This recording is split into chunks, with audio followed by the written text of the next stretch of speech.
All right, the May 13th, 2025 school board meeting is called to order. Mrs. Tresky, will you please call the roll? Mrs. Apel. Here. Mr. Cherry. Mr. Link. Here. Ms. Quintana. Here. Ms. Trigg. Here.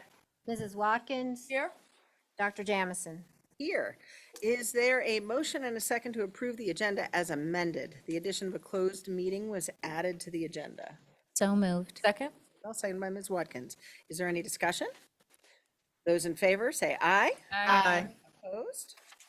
All right, we have a closed meeting.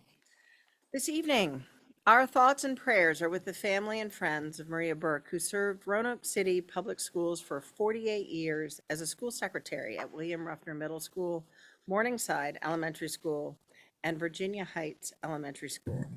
Please join me in a moment of silence.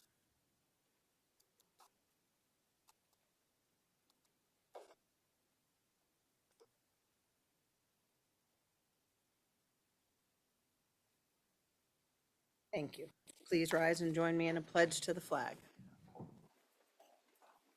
I pledge allegiance to the flag of the United States of America and to the republic for which it stands, one nation, under God, indivisible, with liberty and justice for all. Very good. This evening, we are pleased to have some recognitions, and we are going to begin this evening by asking Ms. Whitney Johnson, can you please come forward and tell us about our first recognition this evening?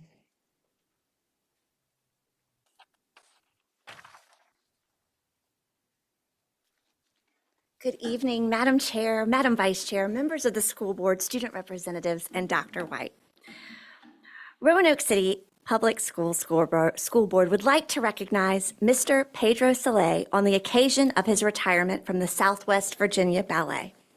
Mr. Saleh has been an invaluable partner to our school division, bringing the beauty, discipline, and cultural richness of dance to our students through the Dance Espanol program. Roanoke City Public Schools is grateful for the partnership with Southwest Virginia Ballet and Mr. Pedro Saleh. Dance Espanol is a year-long educational outreach program that was designed specifically by Mr. Saleh for fourth grade students. It teaches discipline, dedication, and self-awareness through the joy of dance. Dance Espanol is not a ballet program, but a way to teach students the benefits of applying themselves to a task involving both mental and physical challenges. And as the name suggests, Dance Espanol also provides students with a deeper appreciation for the Spanish language and cultural diversity. For many years, fourth grade students from Highland Park, Hurt Park, Lincoln Terrace, Morningside, and Wasena Elementary Schools have spent time throughout the school year learning about dance, music, and life skills, such as teamwork, through this program. This culminates in a spring performance that is so well attended, it had to be moved to the Berglund Center in recent years.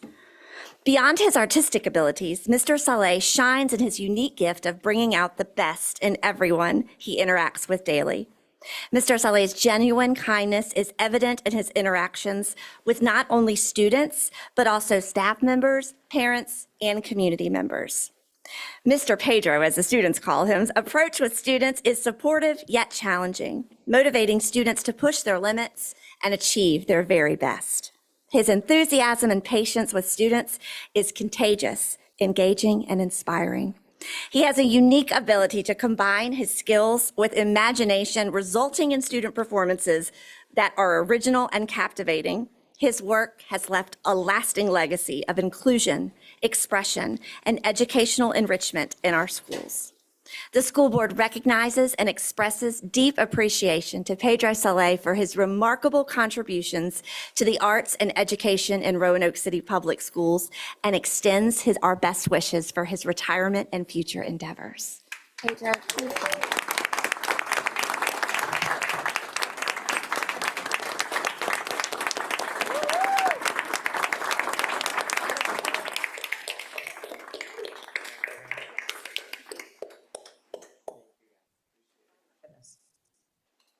And while he's coming around, I also just want to say thank you to Pedro for everything. He has been wonderful and such a wonderful advocate for our children.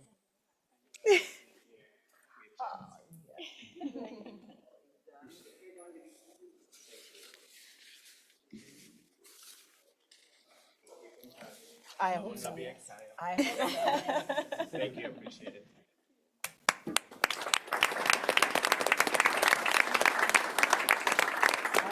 I believe, Mr. Pedro, that Ms. Mitchell somewhere will want to get your picture.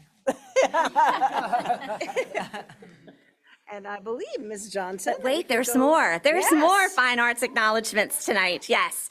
It's such a great month. Congratulations to the Roanoke City Public Schools high school and middle school bands and orchestras for receiving Patrick Henry and William Fleming bands participated in the 2025 VBODA District Concert Assessment at Heritage High School Lynchburg on March 5th. And I'm going to give out the results. The Patrick Henry Band received the highest rating of superior. So Alex Schmidt, come on up.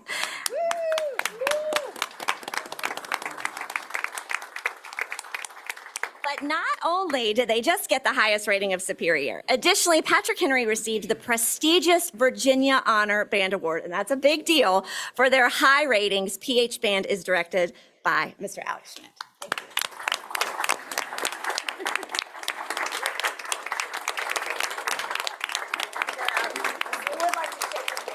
Do you have any comments you'd like to make? Yes.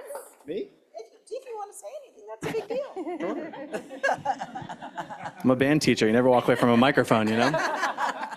Thank you so much to the superintendent, to the board, to Whitney, to all of my PH colleagues and dear friends for this making this happen. This is a team effort. It's a team thing, and just very grateful to teach here and be a part of this team. So thank you.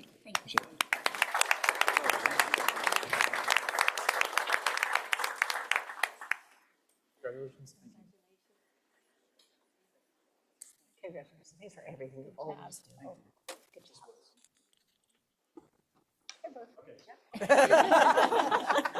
Congratulations. Congratulations. All right, thank you. The William Fleming Band received a unanimous overall superior rating. And before we call up Mr. Will Satterwhite, this was Fleming's first unanimous rating in more than 20 years. And we are just so excited and such a big cheerleader and the wonderful things he's doing with that program. Mr. Will Satterwhite, please join us.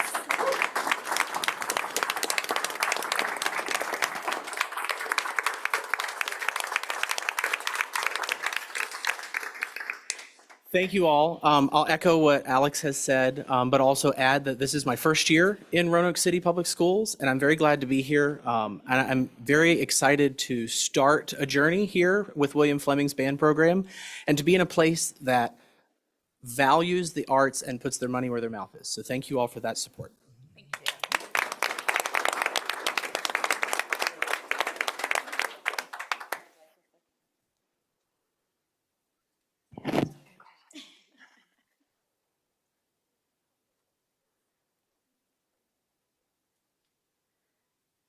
All right, now we're on to orchestra. The PH Concert Orchestra earned a superior rating, and the PH Chamber Orchestra earned an excellent rating. Please join us up here, Mr. Jeff Midkiff.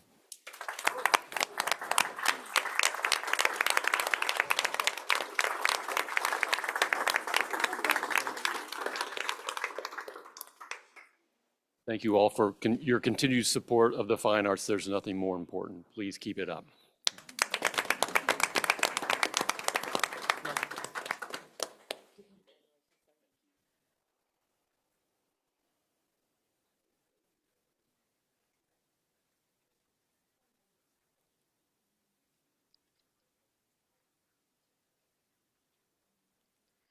And the William Fleming Orchestra received a superior rating this year. The orchestra director is directed by Miss Yiwen Evans. She is not able to be here this evening, but we will make sure that she gets her award. So we're so excited for William Fleming Orchestra as well. Let's give them a hand.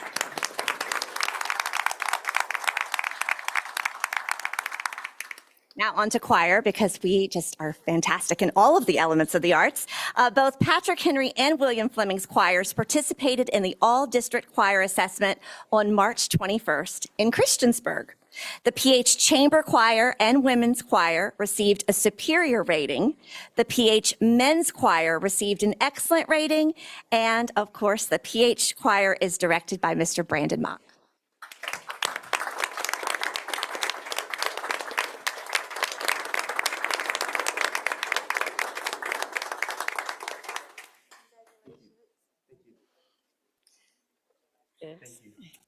Brandon's probably going to be embarrassed when I say this, but he's going to sprint out of here because he has to go play the piano at one of our concerts this evening. So he's going to go really quickly to go play for Fleming's choir. Thank you, Brandon. And that is where Mr. Mock is heading to. The William Fleming Choir Director, Mrs. Hannah Herview, is unable to be here because her singers are singing on the Fleming stage this evening. But that fantastic Fleming choir received a superior rating, and we are so proud of them.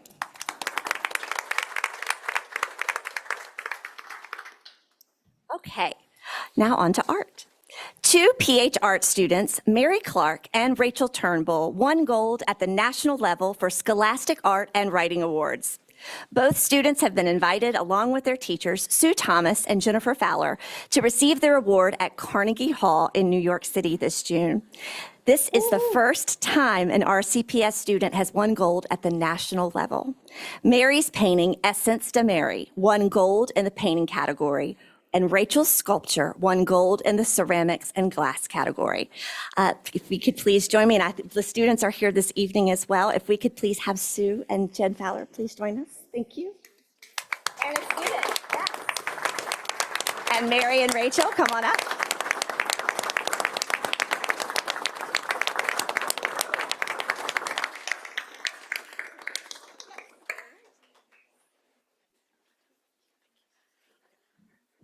The only thing I have to say is please come to our art show next Wednesday, the 24th at 5:30 and see all of the amazing pieces that the students have created. Thank you. Please come up. I'd love to shake your hand. Oh, yes, please. I just want to say our students are amazing. They're really, really talented, and we are so proud of them. So thank you.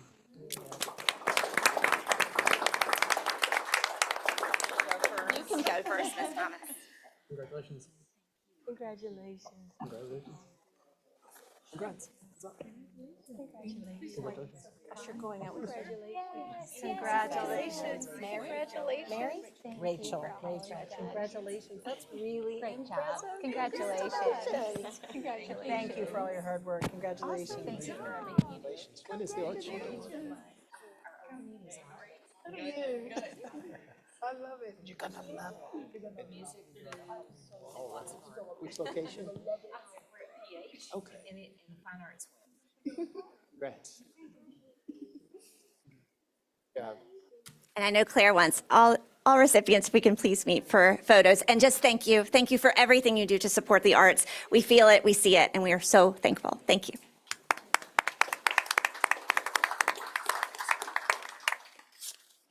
All right. The next thing we are doing this evening, I'm pausing for station identification. Hold, please. There we go. Okay, so we are very excited this evening to celebrate some of our own. We are delighted that we have been able to, for the last couple of years, to have our student representatives join us on now this dais. So you will be our inaugural group here on this dais. So we are, the school board is proud to select one student each year from Patrick Henry High School and one student from William Fleming High School to serve one-year terms as student representatives to the school board. They have been involved in the roles of governance, leadership, and decision-making processes. They provide a direct link between the board and the students that we are responsible for. The current student representatives to the school board, as of July 1st, 2024 through June 30, 2025, are William Dwyer, a senior at Patrick Henry High School, and Josiah English Bay, a senior at William Fleming High School. The board extends its sincere appreciation to William and Josiah for their exemplary leadership, commitment, and valuable contributions during their term. Their voices and perspectives have enriched school discussions and reflected the strength and potential of Roanoke City Public Schools student body. We congratulate them on their accomplishments and wish them the very best in all the future endeavors. My editorial would be also, you provide us all hope for the future, and we wish you all the best. So. And I have to come through downtown. And you're gonna have to get down there, so why don't you come this way, and you come that way and give us hugs, and then you gotta go there, because we have some things for you. And as they're doing that, we have small tokens for them. It is a college survival kit. They have a Band-Aid for when life gets rough, chocolate kisses to remind you that you are loved, an eraser, it's okay to make mistakes, just don't give up, gum, stick to your goals, Kit Kat breaks are always good to take, marker, leave a good mark wherever you go, peanuts, some days will be nuts, but tomorrow is a new day, pencil, list your blessings every day, penny for good luck wherever you go in life, Post-it notes to help you remember what's important, rubber bands, stretch your mind and be flexible, Smarties, be smart and work hard, Snickers, laughter is the best medicine, and Starburst, always remember to reach for the stars. Congratulations. Congratulations.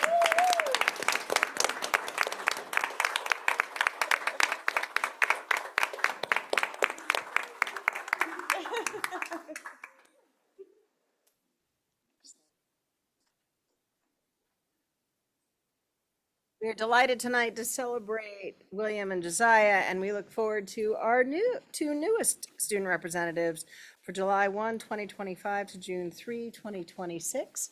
We look forward to the next group to build on the legacy you have left. Tonight, we'd like to ask Dr. White if you would introduce your Student Advisory Council. Absolutely, it's my pleasure. You know, during the 2022-2023 school year, I developed the Superintendent Student Advisory Council for students to have a voice in Roanoke City Public Schools. And so the Advisory Council was formed and so that we could discuss and receive input from our students on items and such as feedback on the start of the school year, thoughts about the first semester, considerations for the second semester, and the end of the year reflections. We've talked about everything from school safety to transportation to, and let me just tell you, our students are fantastic because they tell me the truth.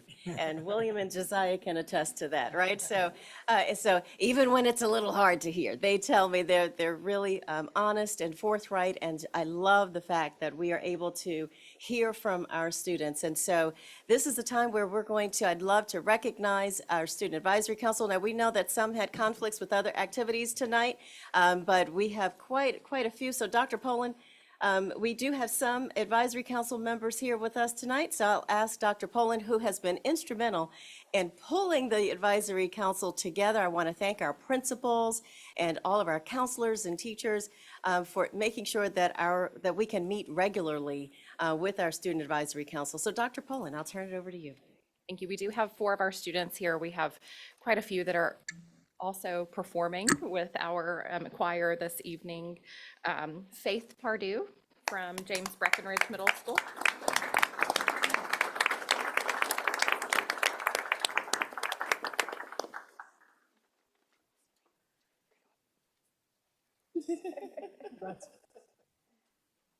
William Dwyer. Aww.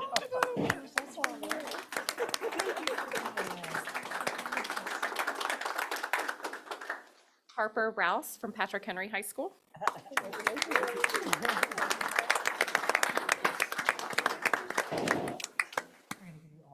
Josiah English Bay from William Fleming High School.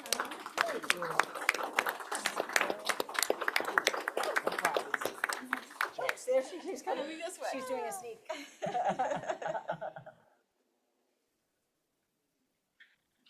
Congratulations.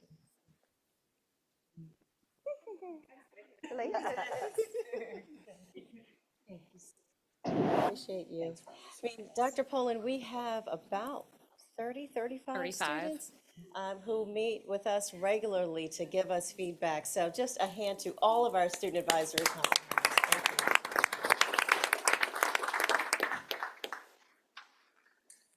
you. All right. Now, we are going to move on to an exciting recognition of one of our outstanding students, Sydney Anderson, a senior at Patrick Henry High School. Sydney was recently named a National Merit Finalist and has received a prestigious National Merit Scholarship. As a result of her academic excellence, she has been awarded a full academic scholarship to West Virginia University. Congratulations, Sydney. Mr. Bowen, the principal of Patrick Henry, is here to accept the recognition on behalf of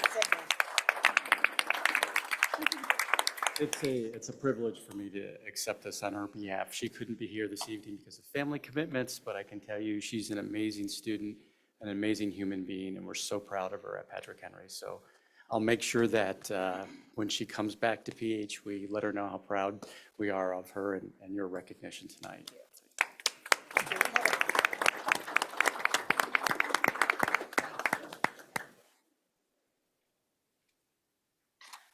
All right, next, we have the 2025 Support Staff of the Year recognition. Mr. John Michael Deeds will be introducing this for us this evening. Good evening, Chair Dr. Jameson, Vice Chair Appel, members of the board, student representatives, and Superintendent White. My name is John Michael Deeds, and I have the privilege of serving as the Director of Employee Relations for our distinguished district. Tonight, I am honored to share the highlights from our third annual Support Staff of the Year celebration held on Thursday, April 24th at the Jefferson Center. Each year, this award honors a classified employee whose dedication and professionalism set the standard for our entire community. Candidates are evaluated based on the following criteria: an exemplary work ethic, positive attitude, and unwavering professionalism, a demonstrated ability to foster cooperative, supportive relationships with students, colleagues, and the broader community, and contributions to Roanoke City Public Schools that go above and beyond the ordinary. That said, it is my great pleasure to announce that our 2024-25 Support Staff of the Year recipient is Mr. Purba Tamang of Monterey Elementary School.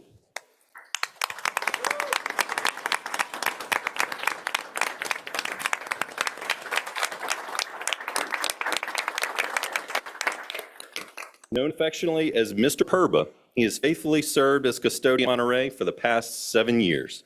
His commitment extends far beyond routine duties.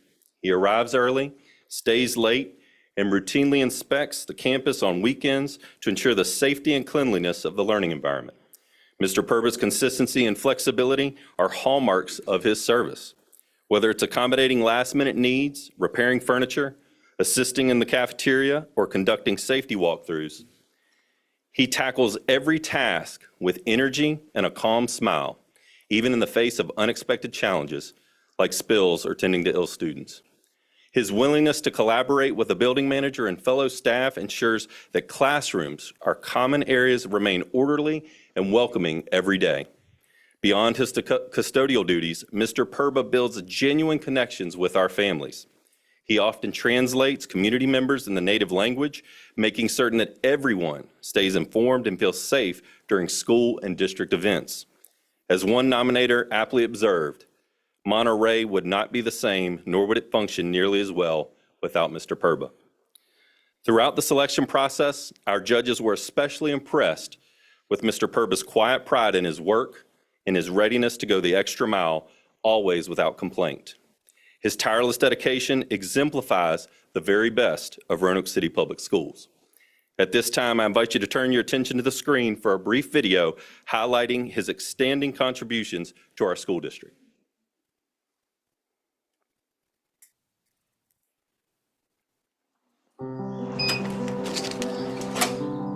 I like my position. That's why I'm here.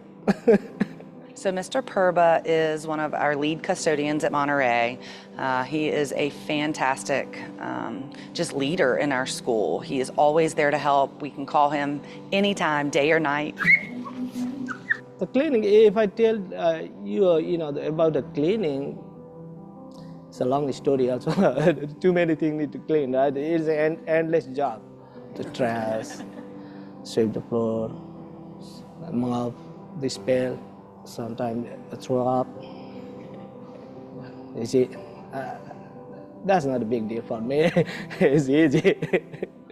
And I think the most special thing about Mr. Purba is the relationships that he has with our students. I love to, engage with them in the cafeteria. He knows students by name. They know him. They know that they can go to him and ask him for anything that they may need. Yes, his job title is custodian, but he is so much more than that in our school community. I was evicted from Bhutan when I was a kid, right? Because of the political situation in Bhutan. And we were exiled in eastern part of Nepal as a refugee. I got an education over there in the camp, and we spent more than 17 years as a refugee. It was a miserable life. And we got opportunity to come United States through IOM. I came here 2009, and 2017, I applied a job here, and I got it.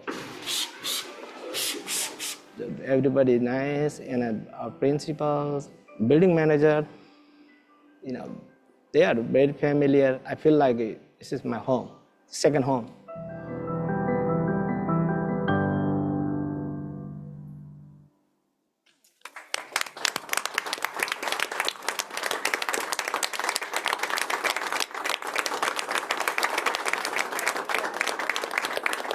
We would defer to him to say a few words, but Thank you for everything. Thank you so much for everything. Thank you. I may love that video even more now. Congratulations.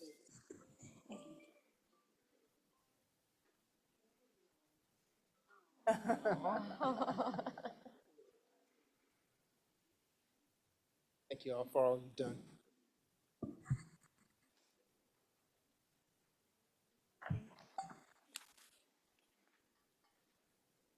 thank you. And once again, congratulations to Mr. Purba Tamang, our 2024-25 Support Staff of the Year recipient for Roanoke City Public Schools. Thank you.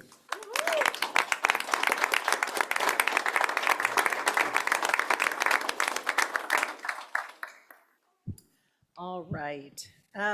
We will move on now. Unless you have more recognitions, that was fun. Is there a motion and a second to approve the personnel list as presented? Moved. Second. Second, I think that was by Ms. Quintana. Is there any discussion? All those in favor? Aye. Those opposed? Dr. White, do you have any announcements for us this evening? Absolutely, absolutely. Thank you, Madam Chair, and good evening, everyone. It is my pleasure to introduce Dr. Natasha Weddle. Dr. Natasha Weddle has been recommended for and has accepted the position of principal of Fallon Park Elementary School.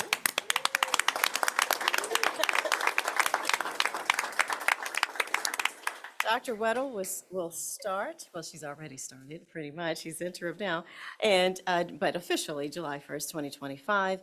Currently, she serves as the interim principal at Fallon Park Elementary School. Dr. Weddle holds a Bachelor of Arts degree in Marketing Communications and a Master of Arts in Teaching from Mary Baldwin College, Education Specialist in Curriculum and Instruction from Virginia Tech, and a Doctor of Education and Educational Leadership from Liberty University. Prior to serving as the interim principal at Fallon Park Elementary School, Dr. Weddle served in the following roles: assistant principal at Westside Elementary School, instructional coach at Westside Elementary School, fourth grade math teacher at Lincoln Terrace Elementary School, elementary Title I instructional coach in Bedford County Public Schools, kindergarten first, second, third, and fourth grade teacher, and math specialist at Stewartsville Elementary School in Bedford County Public Schools. These opportunities provided Dr. Weddle with administrative leadership and teaching experiences, which make her a great fit for this position. Congratulations, Dr.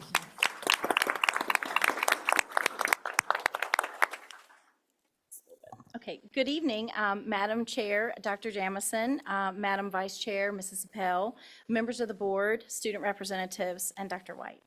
Thank you for the opportunity to serve as the principal of Fallon Park Elementary School. I look forward to working with the students, parents, community, and all stakeholders to ensure that we focus on utilizing our resources to provide effective first instruction for all students. At Fallon Park, our vision is rooted in the belief that every student can learn and thrive when instruction is personalized, engaging, and responsive to individual needs. Our goal is to create a learning environment where students are not only recipients of knowledge, but active participants in their own learning journey.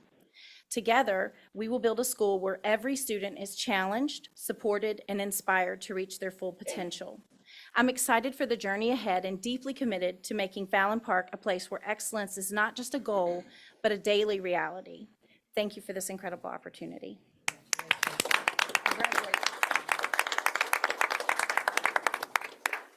All right, it's also my pleasure to introduce Mr. Tim Moeller. Tim Moeller has been recommended for and has accepted the position of principal at Fishburne Park Elementary School. Currently, Mr. Moeller serves as an assistant principal at Christiansburg Middle School in Montgomery County Public Schools. Mr. Moeller holds a Bachelor of Business Administration and Marketing from Radford University, Master of Education in Curriculum Instruction, and an Instructional Specialist degree in Administration and Supervision from the University of Virginia. Prior to serving as the assistant principal at Christiansburg Middle School, Mr. Moeller served in the following roles: Principal, Briarwood Elementary School in Irvine Unified School District in Irvine, California. Principal, Bellevue Elementary School in Montgomery County Public Schools. Assistant Principal, Floyd Elementary School in Floyd County Public Schools. Fourth and fifth grade teacher at Mount Pleasant and Fort Lewis Elementary Schools in Roanoke County Public Schools. Fourth and fifth grade at Greenfield Elementary, and sixth grade at Reed Mountain Middle School in Botetourt County Public Schools. These experiences and opportunities provided Mr. Moeller with administrative leadership and teaching experiences, which make him a great fit for this position. Congratulations, Mr. Thank you. Very excited. All right, that was quite a list. But I want to start with saying, good evening, Madam Chair, Dr. Jamison, Madam Vice Chair, Mrs. Appel, members of the board, student representatives, and Dr. White. Thank you for the opportunity to serve as principal of Fishburne Park Elementary School. I look forward to working with students, parents, community, and all stakeholders to ensure we focus on utilizing our resources to provide effective first instruction for our students. As I step into this role, my goal is really to ensure that every child has access to the right tools, support, and opportunities to succeed. It includes academic growth, confidence, curiosity, and a strong sense of self. We meet all students where they are, using real-world, culturally responsive strategies to support their learning. At Fishburne Park, we're going to focus on creating active, student-centered classrooms where high engagement strategies such as project-based learning, inquiry-driven lessons, and hands-on exploration keep students deeply connected to their learning. Teachers will use data and feedback to make real-time adjustments that respond to the diverse needs of our kids and keep them invested in their own progress. STEM will remain a central focus to our mission, helping students explore, create, and problem-solve in ways that mirror the world they're entering. We'll teach students not just content, but how to think critically, take risks, and persist through challenges. Every child deserves tools and strategies that fit their individual path because one approach is not right for every student. I'm excited to lead this next chapter with purpose and positivity, and I deeply believe in what our students can accomplish. Thank you so much for this opportunity. I am very excited to join you. Thank you. Thank you. Congratulations. Madam Chair, it's also my pleasure to introduce Mr. Steve Sizemore. Steve Sizemore has been recommended for and has accepted the position of principal of Round Hill Elementary School.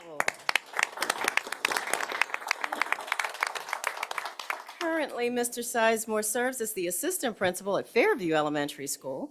Mr. Sizemore holds a Bachelor of Arts in History with a concentration in education pre-K through 8 from Roanoke College and a Master of Science in Educational Leadership from Radford University. Prior to serving as the assistant principal at Fairview Elementary School, Mr. Sizemore served in the following roles: Director of Elementary Education in Montgomery County Public Schools, Principal at Harding Avenue Elementary School in Montgomery County Public Schools, Principal at Valley Elementary School in Bath County Public Schools, Assistant Principal at Lucy Addison Middle School in Roanoke City Public Schools, Assistant Principal at Westside Elementary School in Roanoke City, 6th grade history, math, and science teacher, 7th grade history, and 8th grade civics teacher at William Byrd Middle School in Roanoke County Public Schools, and special education teacher at Herman L. Horn Elementary School in Roanoke County Public Schools. These opportunities have prepared Mr. Sizemore for this leadership role and his experiences as well, and which make him a great fit for this position. Congratulations, Mr. Sizemore.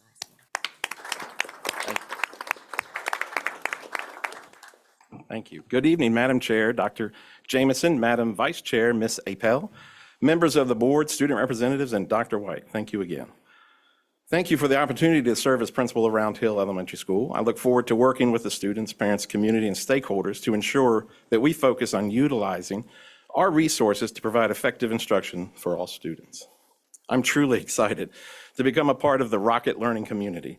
I believe deeply in the potential of every student, every teacher, and this entire community to grow into exactly what we need to be to move all students forward.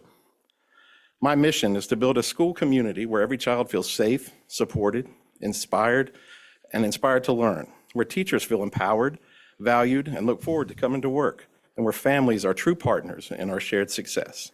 And yes, along the way, I hope we can have some fun. This work will take effort, it will take trust, but I promise you this: I will listen, I will lead with respect, and I will always put our students first. Thank you for allowing me to be a Round Hill Rocket.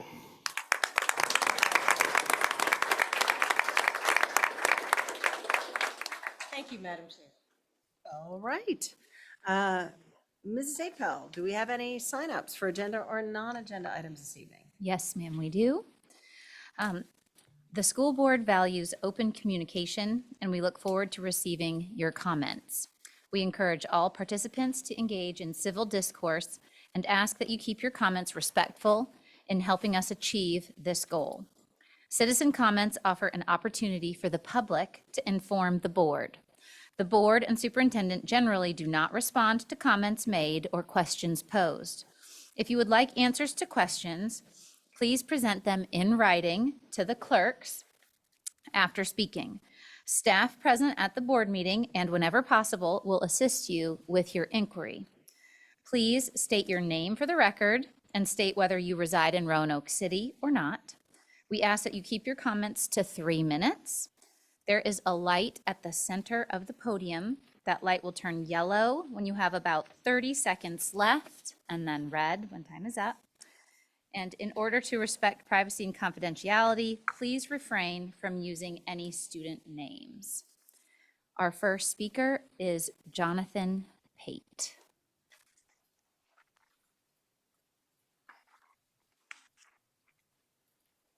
Are you ready? I'm ready. Okay. Madam Chair, Vice Chair, Dr. White, School Board, thank you for letting us come and really just highlight some of the partnerships that we have, strong partnerships we have with the Roanoke City Public Schools. The YMCA of Virginia Blue Ridge is honored to be a partner, and Alicia Kindred, who is the branch executive from the Kirk Family YMCA, as well as myself, the branch executive from the Gainsborough Y, just wanted to highlight us, for me, middle school programs called the Beacons program. We have 3 of the middle schools that we serve.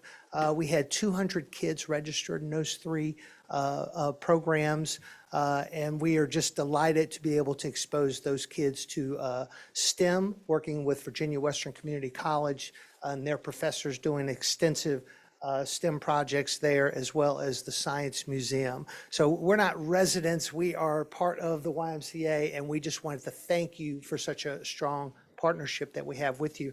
I'm going to let Alicia speak a little bit about the relationship with Kirk and Roanoke City Public Schools. Good evening.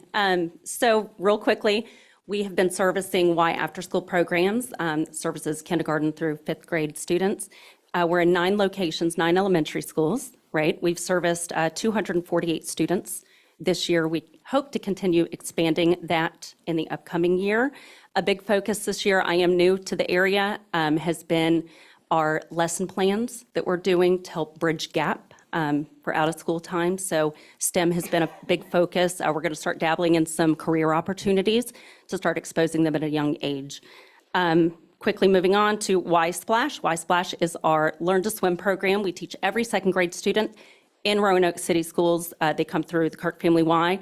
Anybody that does not pass the instructional and swim lesson portion, we do offer free swim lessons during the summer.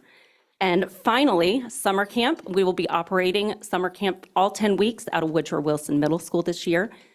Summer camp theme is Summer Reimagined. Staff are currently working on very robust lesson plans to keep those kids active, engaged, and again, help bridge that learning loss gap that happens during out of school time. So, thank you.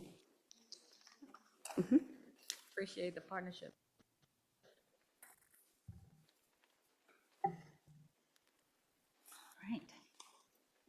Our second speaker, Hannah Turnbull.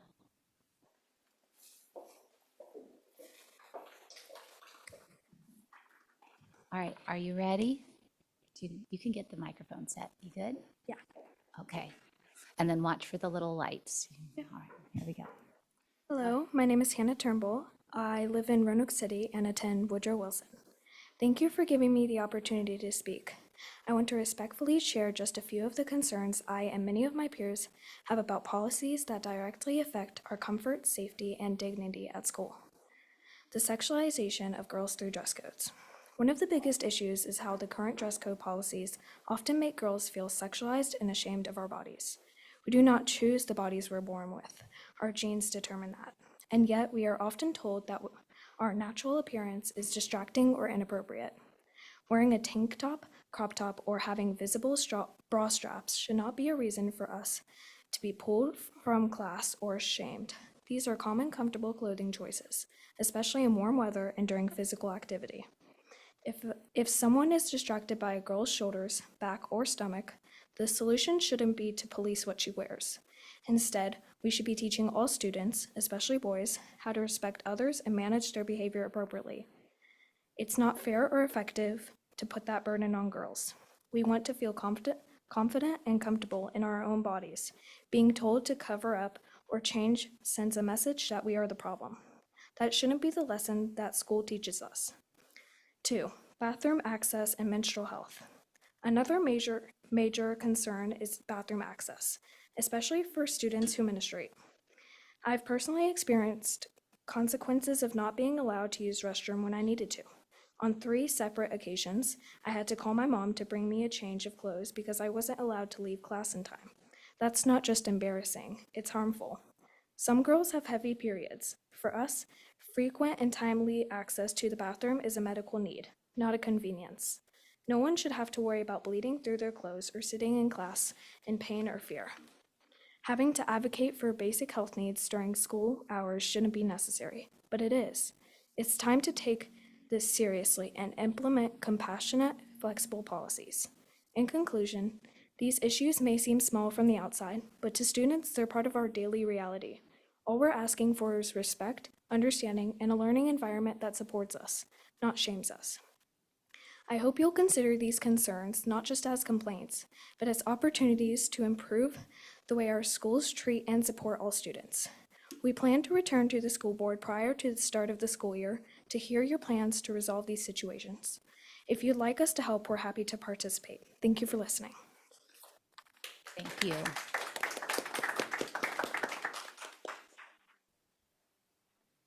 Our third speaker is Gray Strawn.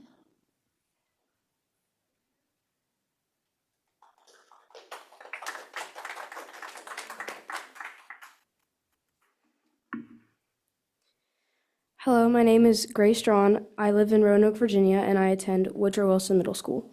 Good evening, members of the school board and staff. Thank you for giving me the chance to speak. I am here to address a few concerns that my peers and I have about the dress codes in our schools. So with all due respect, these are my concerns. She was pulled out of class, not for disrespecting the lesson or breaking the rules, but because her shoulders were showing. In a room full of young minds eager to learn, it was her body, not her voice, that drew the most attention. Why are we teaching girls that their education is secondary to someone else's comfort? In the hallways of our schools, institutions meant to nurture critical thought and personal growth, girls are being taught a dangerous lesson, that their bodies are distractions and that their clothing choices are responsible for the thoughts and actions of others. School dress codes often cloaked in the language of professionalism or decency, and they disproportionately target girls, sending the message that their appearance is more important than their intellect and that their bodies are inherently sexual even before they have the chance to grow into them. Girls are tired of hearing that boys will be boys and just being told to cover up rather than telling the boy to keep his eyes to himself. This is not discipline, it's indoctrination, and it must be challenged. At first glance, dress codes seem innocuous, even practical. After all, isn't it important to maintain a focused learning environment?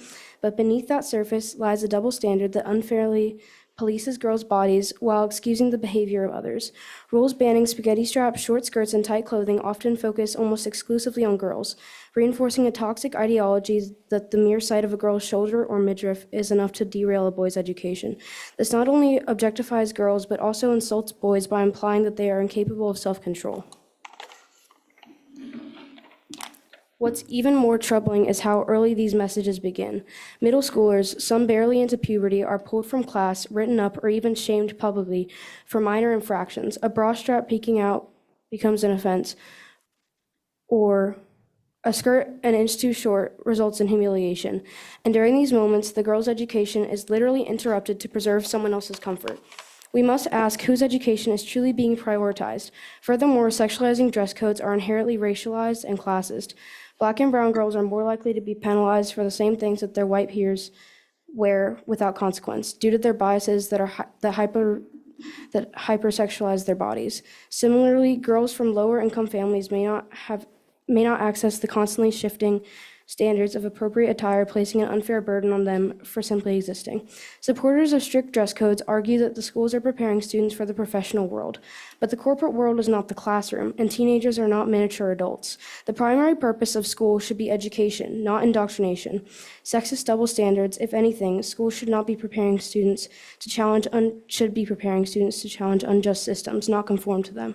It is time for a cultural shift in how we view dress codes in school. Rather than controlling what girls wear, we should be fostering an environment that encourages respect, autonomy, and mutual responsibility. Dress code should be gender neutral, culturally sensitive, and focused on genuine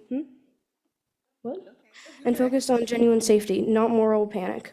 Most importantly, they should never come at the cost of a young person's dignity or education. In the end, the fabric of a girl's shirt should not determine the fabric of her future. It's time we stop teaching girls to cover up and start teaching society to grow up. Thank you.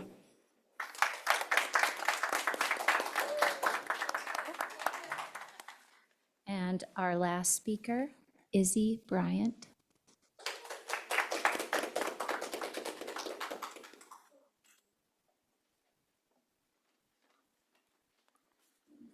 Ready? Yes, ma'am. Hello, my name is Elizabeth Bryant, and I live in Roanoke, Virginia. Thank you for giving me the opportunity to speak. Insecurity flooded her mind as she was singled out and humiliated simply for showing her shoulders. Since 1969, women have been sexualized for how they dress and express themselves. If she wore a crop top, she's asking for it. 56 years later, and we're still policing girls' appearances and protecting shame onto their own bodies. You never know the internal battle someone is facing. It makes it even worse by someone's careless comment about her thighs.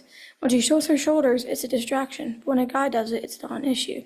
Not to mention that it notes all men are pigs who can't control themselves. All girls want is respect. We don't want to worry about inappropriate remarks by an adult just because a bit of our stomach is revealed. No one seems to notice how disrespected a girl feels when someone comments on her body because no one cares. While guys face few, if any, restrictions, girls are buried under an endless list of rules. Deep down, we know this isn't right. It makes no sense why girls have so many restrictions when they just want to feel comfortable at school and safe at school while getting an education. Another thing about the dress code is that it's racist. A student who will not be named was wearing shorts that were just a bit above finger length and got dress coded. A white student wore shorts even shorter than that and was told nothing. The guys at school act like wild animals and get away with it. Their pants will be falling, yet no one addresses it. There are times they are told to pull their pants up, they don't listen. This is unfair to young women who just want the ability to move comfortably in their own clothes. Another student wore a tank top on a hot day and got dress coded. Overheating is very dangerous. You can black out or have a heat stroke. Heat strokes may not happen every day now and then, but the chances of it happening can always be a surprise. This is a serious matter. For some reason, we are focused on the skin a girl is showing and not the health problems that come with it. Part of middle school is making memories. Imagine the good memories you were supposed to make turn into a list of meaningless rules you had to follow about what you wear. Another thing is the dress code can cause body image issues. Saying a girl's body and saying things about a girl's body and how it's a distraction or causing issues in class can lead to her thinking she's the problem. 53% of teen girls struggle with body image issues. If we keep this up, who knows how much higher it will go. Body image issues can lead to body dysmorphia. If you don't know what that is, body dysmorphia is when you look in the mirror and something changes every time. After a while, you can't look in the mirror anymore because it makes you sick. The moment a girl gets her period, she is classified as a young woman. We as girls need comfort both when it's bleeding and otherwise. We shouldn't be punished for moving comfortably and existing our own bodies. Moving comfortably in our clothes and existing in our own bodies. When we ask to use the bathroom, it's not about makeup fixes or getting out of class, it is a medical need. We can't control our uterus or bladder, and it's physically painful and struggling when a teacher or administrator feels the need to say no and neglect our basic needs.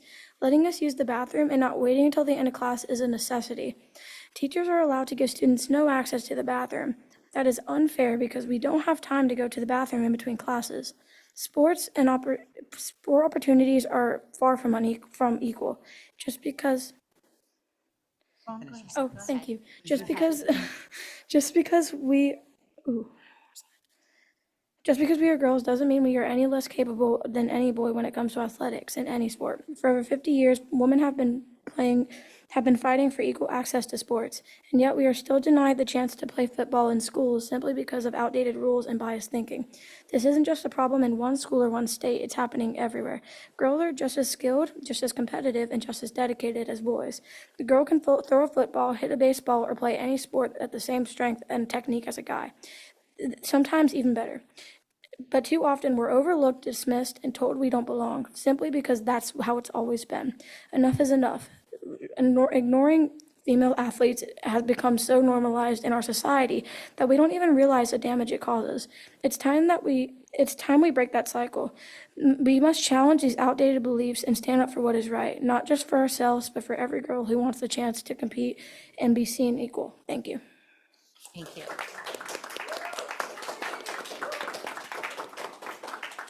On behalf of the school board, I want to thank everyone for taking the time to speak to us, and it's very courageous for our youth to come up here in front of the panel as well.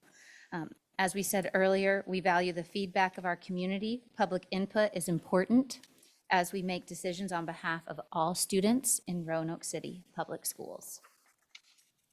Good. All right. Thank you all this evening.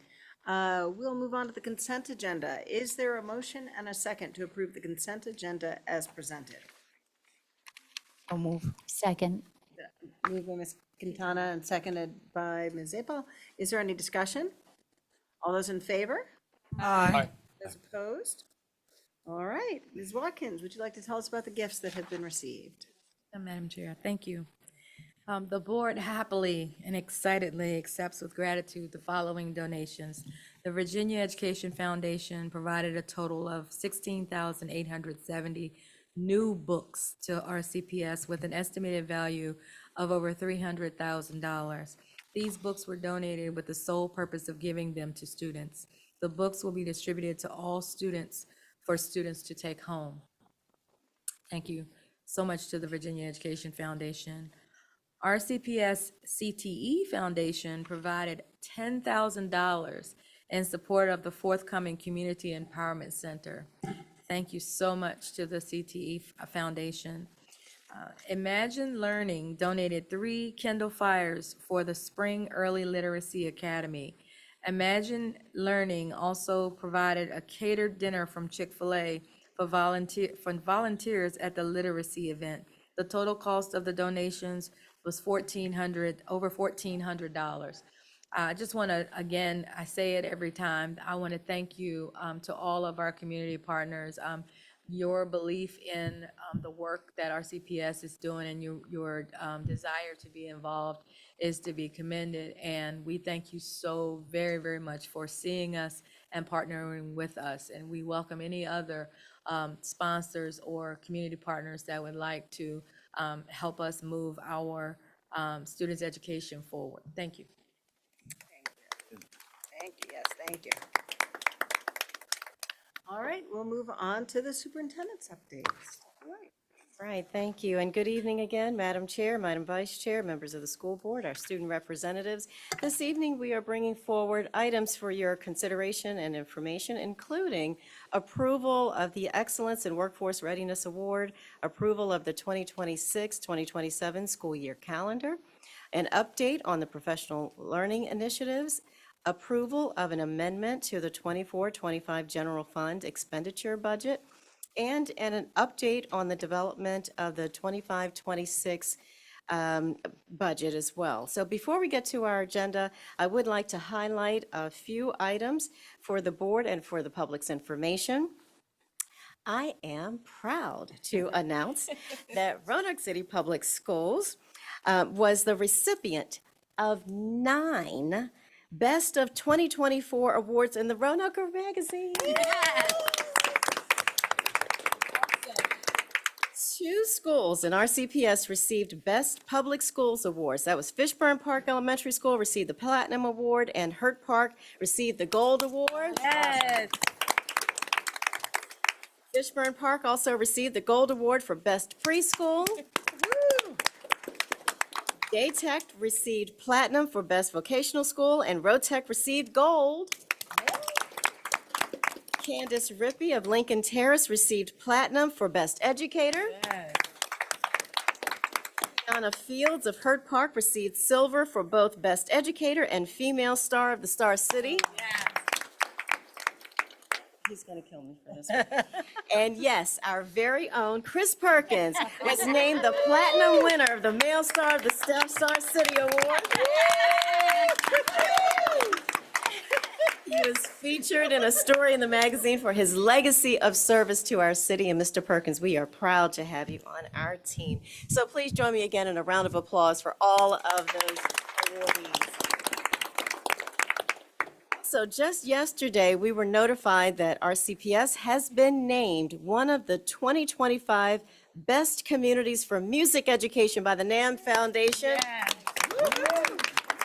This is the 13th year in a row. So we are so proud of what I call the AAA approach, you know, the academics, the arts, and the athletics. And so we are very proud of that distinction because we're only 23, we are one of 23 school divisions in Virginia to receive this distinction, and only one of 3 in Southwest Virginia. So, so congratulations to our music teachers.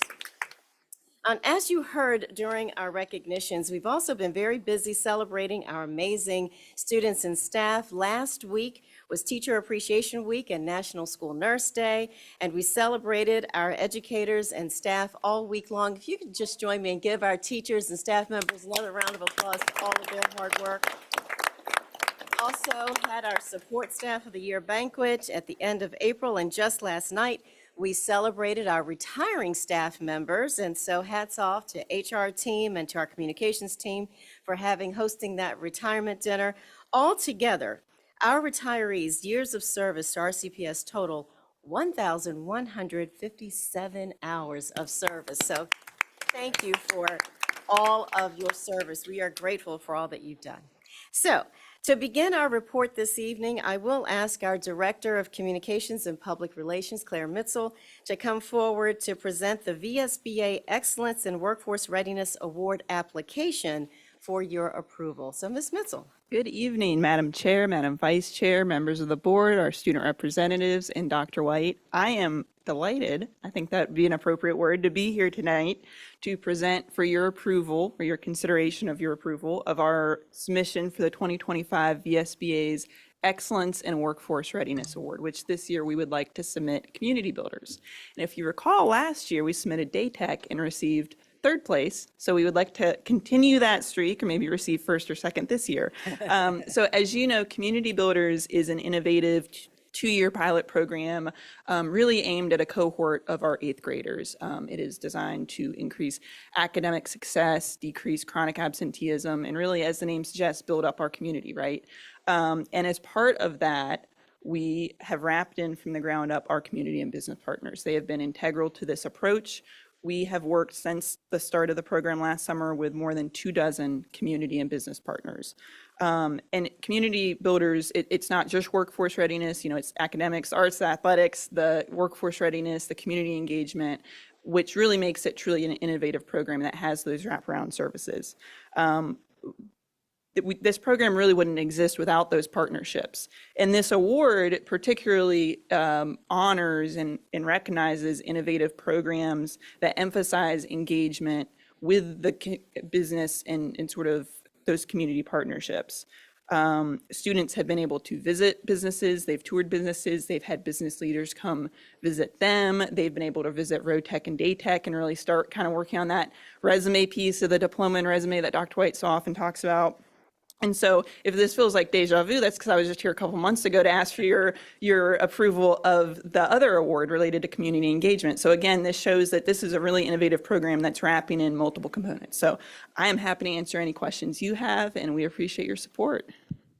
Good. Well, thank you. Ms. Mitzel, does the board have any comments or questions about this submission? I'm just going to say that is awesome because I've been able to witness it and see you guys, and it is such a good program. And yes, hopefully we get first or second place this year. Well, any other comments or questions? All right. Is there a motion and a second to approve and authorize Claire Mitzel, Director of Communications and Public Relations, to obtain signatures and to submit the application for the VSB Excellence in Workforce Readiness Award? So moved. Second. Ms. Watkins, second by Ms. Trigg. Is there any discussion? Hearing none. All those in favor? Aye. Those opposed? All right, let's go get an award. Thank you very much. Thank you. Thank you, Ms. Mitzel. I'll now ask our Chief Instructional Administrative Officer, Archie Freeman, to come forward to present the 26-27 school year calendar for your approval. Mr. Freeman. Good evening, Madam Chair Jameson, Madam Vice Chair Mrs. Apel, members of the board, student representatives, and Dr. White. Before I present the information regarding the calendar this evening, I want to first say thank you to the calendar committee that served this year. We did things a little bit differently. We had multiple individuals from throughout the division, principals, administrators, professional staff, classified staff, and parents. And I even had the opportunity, Dr. Jameson, Ms. Apel was there to hijack a little bit of Mrs. Blandy's PTA meeting in order to get some information and to get it out there in front of the parents. So we do appreciate that.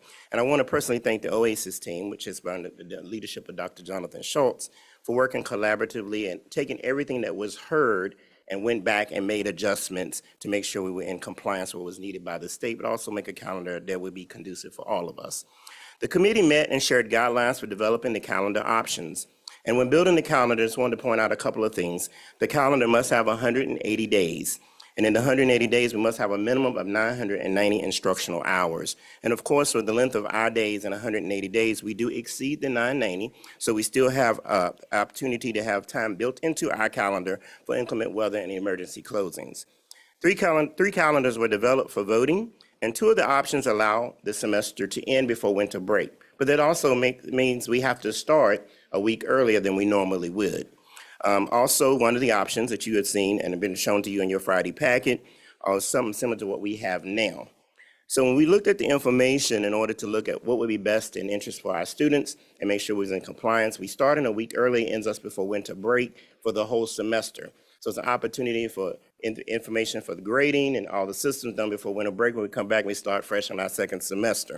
And when we start our second semester, the good thing about the second semester, you will see there's days off, professional development days in there. You also see that the semester will end before Memorial Day weekend. So graduation would take place.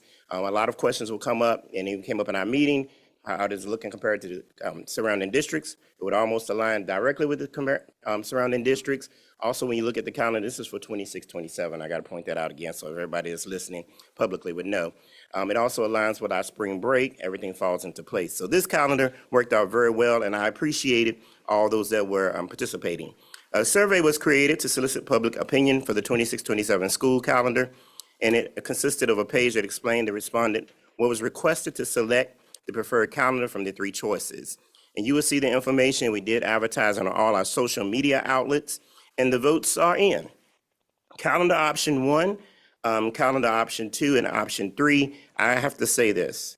This is the first time in a long time that I've seen so many people vote. That's great. We were at 1,800 votes. Wow. So it was very important, and I think they knew it was a big change here. And as you will see on tonight, option 3, which allows us to start a week earlier, ending winter break for the semester and ending before Memorial Day weekend, with 56% of employees voting and 44% of parents voting. That's great. So on tonight, I would ask that you would approve the 26-27 calendar with option number 3. Very good. Thank you, Mr. Freeman. Does the board have any comments or questions? I do. Well, I'm not starting with you.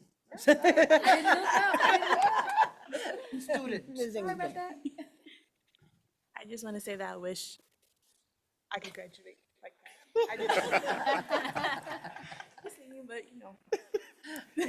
Understandably so. I will say that was the first thing she said. She said, I wish we had that. Very good. Now, Ms. Watkins. I just wanted to commend you guys for all of the work that you've done on this and the community engagement. I want to thank the parents and the staff members that spoke up. I'm so loving the journey that we have been on with our transparency and engagement, and it's really paying off.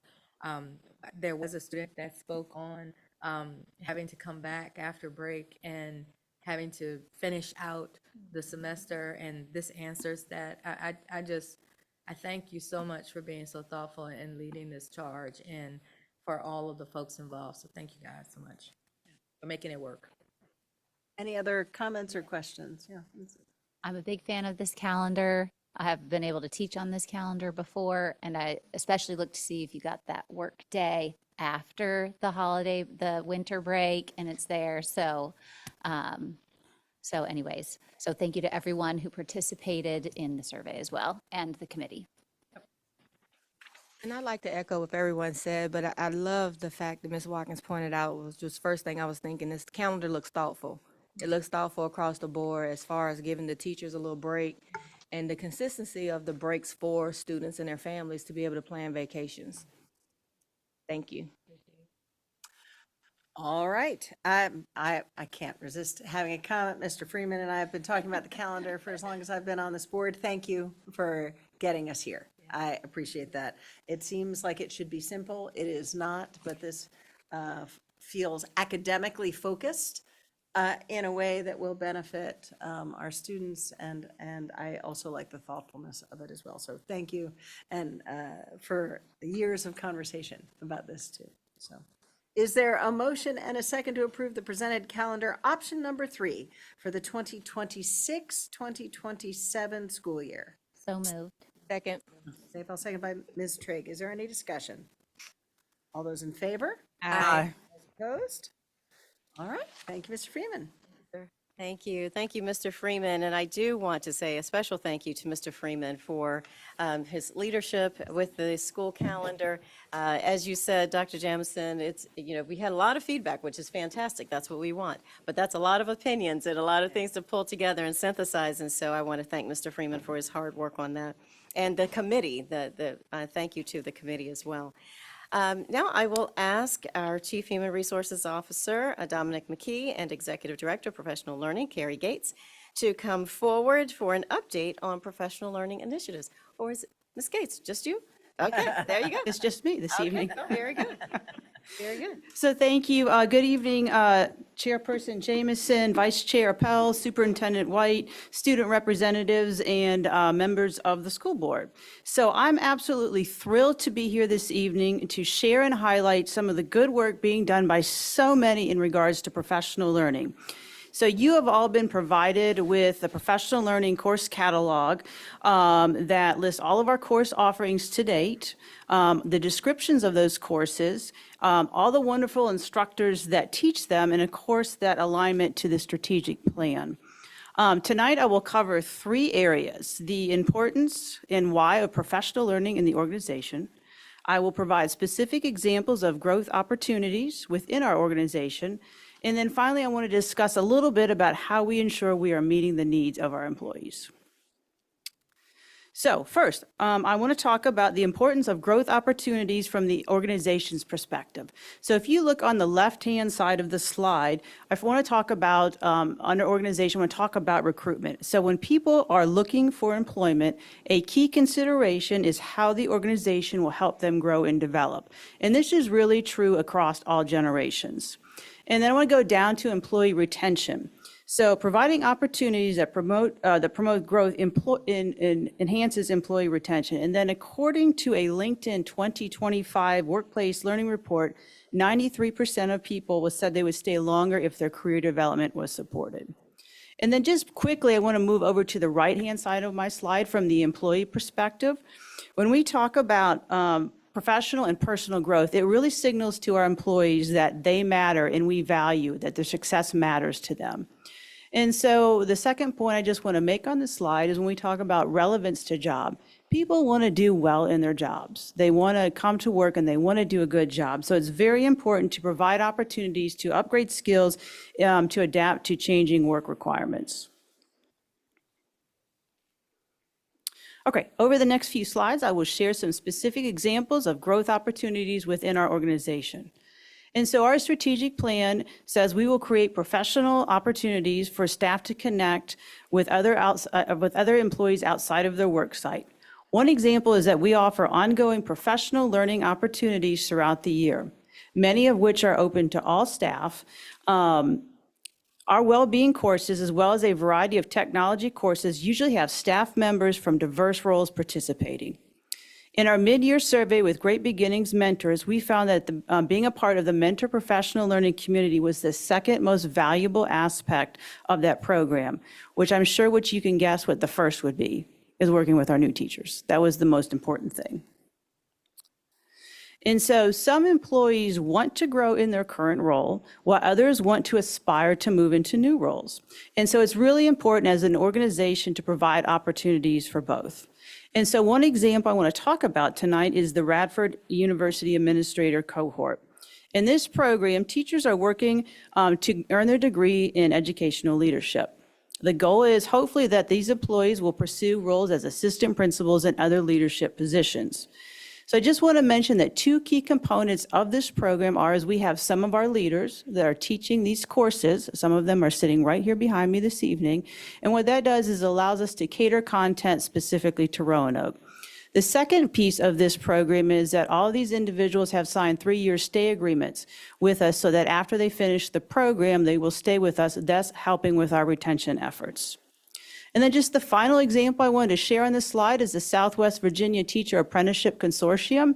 I talked in December about the apprentice we had working at Hurt Park, and so I'm really pleased to be able to report to you that that apprentice is finishing up. She will graduate in May, and we have hired her to work with us next year. So that's a great win. Something to be celebrated for sure. All right, so I mentioned providing opportunities for staffs to grow in their role. And so the following are just a few examples of all staff opportunities. So Microsoft Copilot and Canva are tools that all employees have access to. So it is important to teach staff how to use tools in their role. The Permission to Feel book study provides an opportunity to grow personally, professionally through the ruler skills, which are recognizing, understanding, labeling, expressing, and regulating emotions. And then an example of targeted professional growth was collaborating effective instruction. We did this in collaboration with our academic team, and this session was designed for principals, assistant principals, and instructional leaders to calibrate on what effective instruction looks like, feels like, and sounds like in practice. And then in Pathway 6, Goal 2, that states that we will know our employees and learn what matters to them. Well, we really cannot do that without asking them, can we? And so recently, our employees just completed a division-wide educational needs assessment. The window is open from March 6th to April 4th. The results were analyzed, and right now we're in the process of reviewing those results and planning professional learning to respond to the data collected. Another way to meet the needs of our employees is to receive and monitor feedback through our session evaluations. And I just want to share with you just a few things of what our employees are telling us. Someone from our leadership conference said, "I value the opportunity to grow professionally within the division." A participant from our Microsoft Office 365 class said, "I learned how to use Office 365 more effectively in my job." And then finally, someone from our Building Confident Educators session says, "I have some new tools for my teaching toolbox." So in conclusion, I just want to say I talked and shared with you a lot of good work done by many people this evening. And there's a lot of good work that occurs in our division. And really that happens because of the support and commitment and dedication by you all. So in conclusion, I really just want to say thank you. And thank you, and thank you that we appreciate everything you do, not just for professional learning, but for all of us. So thank you very much, and I'd be happy to take any questions. Thank you. Are there any questions this evening for Ms. Gates? This has been a fast and big journey, really, for our professional development here at It Roanoke has. City Public Schools. So congratulations to you and everybody who have created It's a team. such a robust effort. Thank you. Thank you. Thank you all. Thank you, Ms. Gates. Thank you. Thank you. A lot of good work happening in professional learning, so thank you, Ms. Gates, for that. I'll ask Mrs. Jackson, our Chief Financial Officer, to come forward really for two issues. The first is the FY25 budget amendment, and then we'll get into a budget update. So we'll start with the budget amendment related to your approval, hopefully, for purchasing textbooks. So Mrs. Jackson, let me turn it over to you. Sure. Thank you. Good evening. Thank you for that introduction. Dr. White, good evening. Chair Dr. Jameson, Vice Chair Ms. Sapel, members of the board, student representatives, and those watching here or at home. As Dr. White shared, we have a little bit of current year budget information to talk about as well as next year. So we'll start with the current year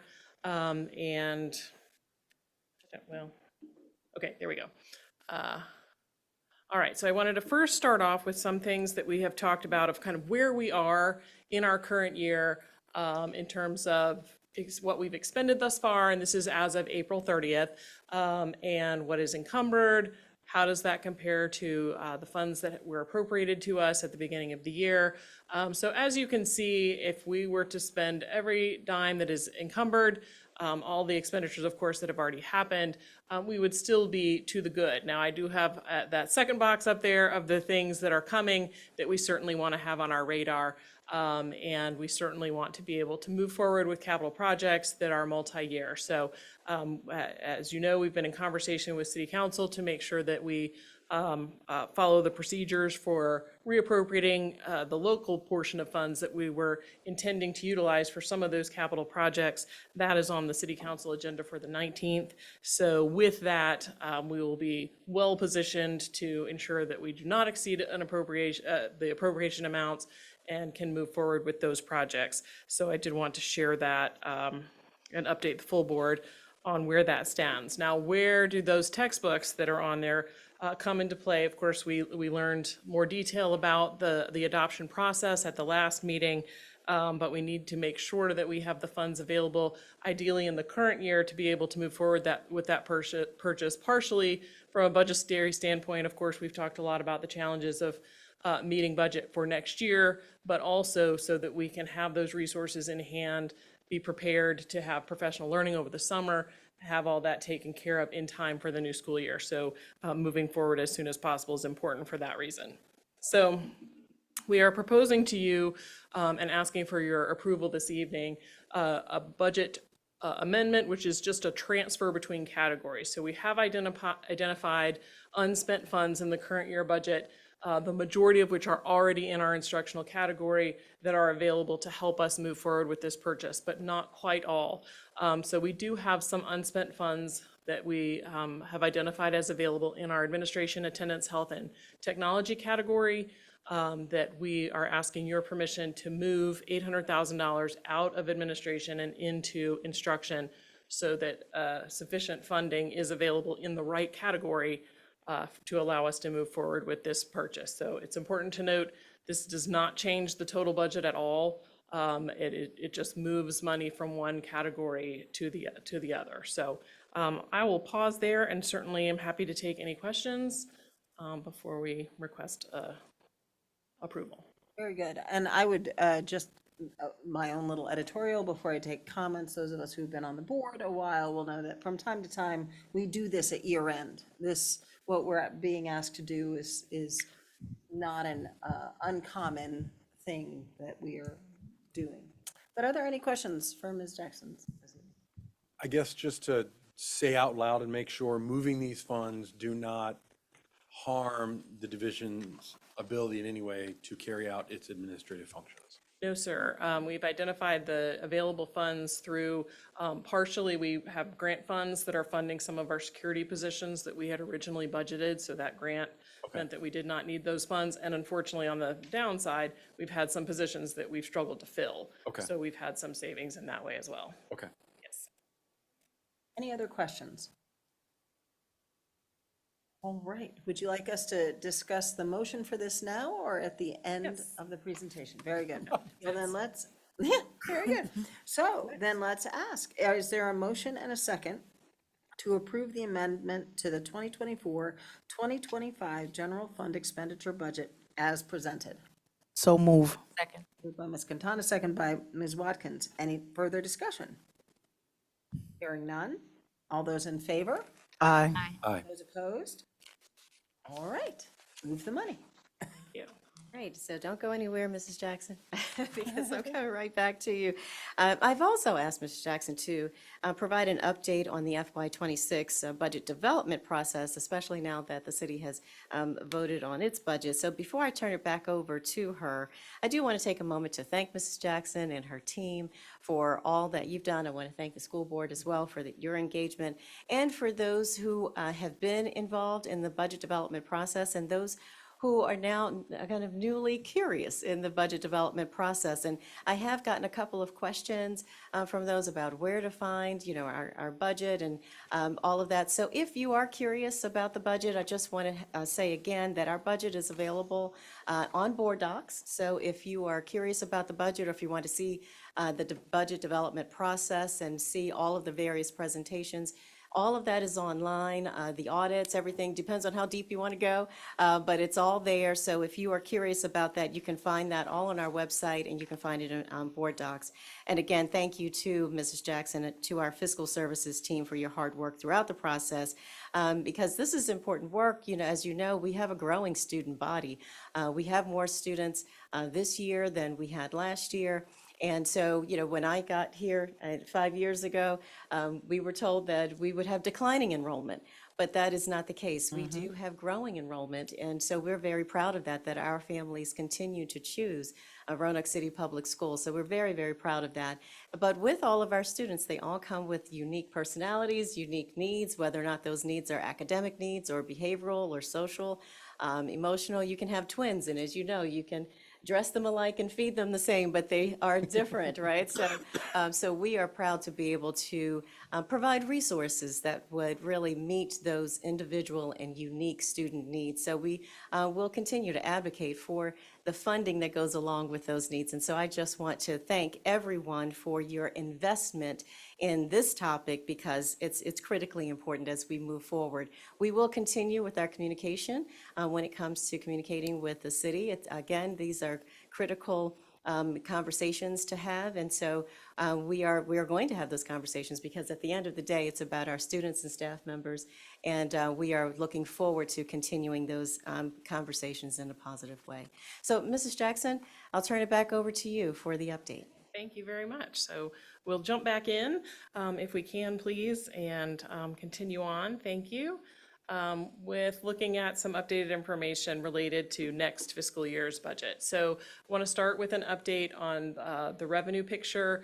The governor did veto several line items of the budget, but the funding that would eliminate the support staff cap was not vetoed. So that was good news. That's something that you may recall, or for the community's understanding, when the Great Recession happened many years ago, the number of support positions that are partially funded by state funds was capped. So even though the standards of quality identified a certain level of staffing that was required, that was initially intended to be a temporary reduction for cost savings, but that cap remained. So over the years, the General Assembly has taken some action to move certain positions out from under that cap. This action this year finally removes that completely. So that certainly was good news and exciting that the governor chose to keep that in the budget. So when we learned about the amendments that the governor had proposed that would have reduced the funding in this area, we began reducing the state revenue that we were working with in our budgeting models by about $1.3 million in case that went through. So, so that is certainly favorable that we can put that back in to our state funding estimate. However, as Dr. White mentioned, we do now have our March 31 average daily membership numbers. And so that funded ADM is chiefly what defines how much money we receive from the state. And as Dr. White mentioned, that number is up about 114 students from last year. But when we compare that, the 12,900, almost 4, to the estimate for next year that the state has been using, which is 13,080, that feels like a bit of a large jump. That would be anticipating that we would add an additional 176 students next year.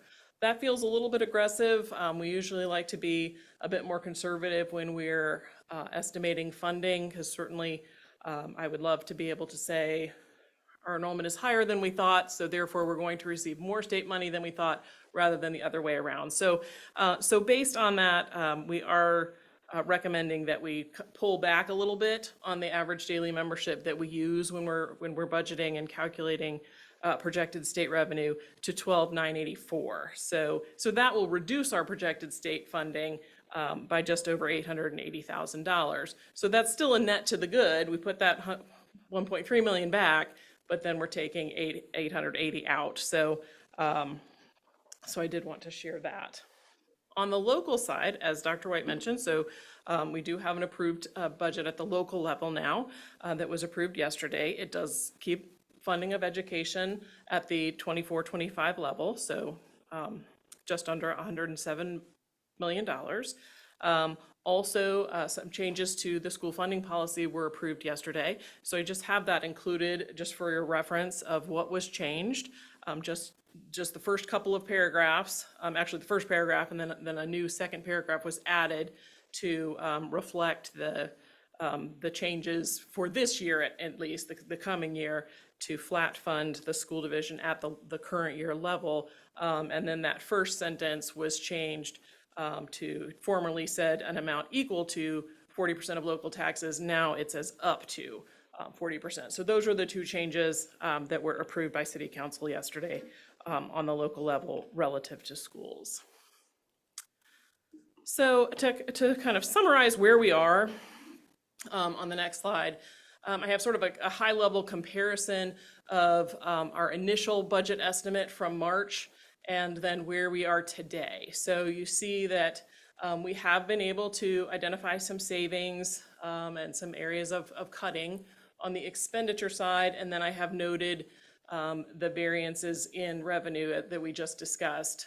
in terms of where we are. So that does, in the second to last line, make a change to the potential use of fund balance that would be needed to move forward with the programming as it currently exists in the budget. And I'll say more about kind of what is and is not included in that in a few more slides. So just to pause on there and say a little bit more about use of fund balance. So it of course has been previously a longstanding practice that money invested in the schools, state invested in schools for future year uses. So when we did present the initial estimate in March, it did propose, even though it was using the former funding formula that would have included about 6.7 million more local dollars for education, it also proposed a portion of existing fund balance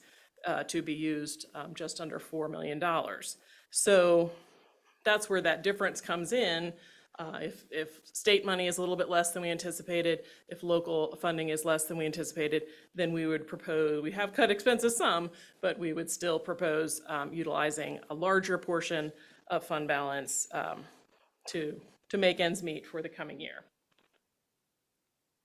So same information kind of illustrated a little bit of a different way. Our original budget that was presented in March proposed using about 3.8 million.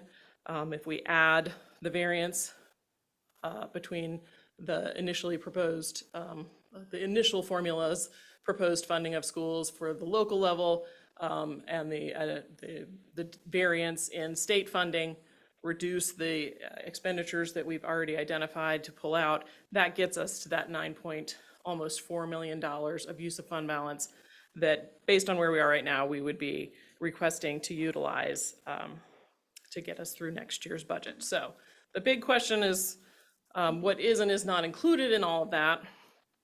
So just as a reminder, I know we've talked about all of these things quite a bit, but just to put it all together and kind of summarize the main points. Of course, we have quite a few additional positions included. We are required to add 40 additional English learner teachers based on changes that were made to the standards of quality requirements and our enrollment of English learner students and their proficiency levels. Our staffing meetings that happen every year, working with our principals to look at projected enrollments, have resulted in quite a few additional positions that would be needed to maintain reasonable class sizes. We do have included 2 new English language instructional coaches, in part to work with all of these new EL teachers. 4 were requested. We've brought that down to 2. And then, of course, an average 2.5% raise across all employees. A combination of a scale and step raise. So what's not included in these numbers? The 13 elementary Spanish teaching positions, which we've discussed previously, potentially needing to utilize to help us fill those English learner position vacancies that are created. At this point, we do have included that we would increase our deductible on our HRA health insurance plan. Currently $2,000 for individual, $4,000 for family, moving that up to $3,000 per individual or $6,000 per family. We don't have funding for activity buses currently included. And we have a reduction of about 10% to our budget for facility maintenance. And you can see here kind of the levers, the dollar amounts that those impact our budget by taking them out. Reducing the level of individualized transportation service that we've that has increased over the last couple of years and for special circumstances. And then finally, just a note of something we've talked about, not necessarily directly related to next year's budget, but certainly as a need, and that is that there is not funding currently included for any modulars at the high schools to address overcrowding. So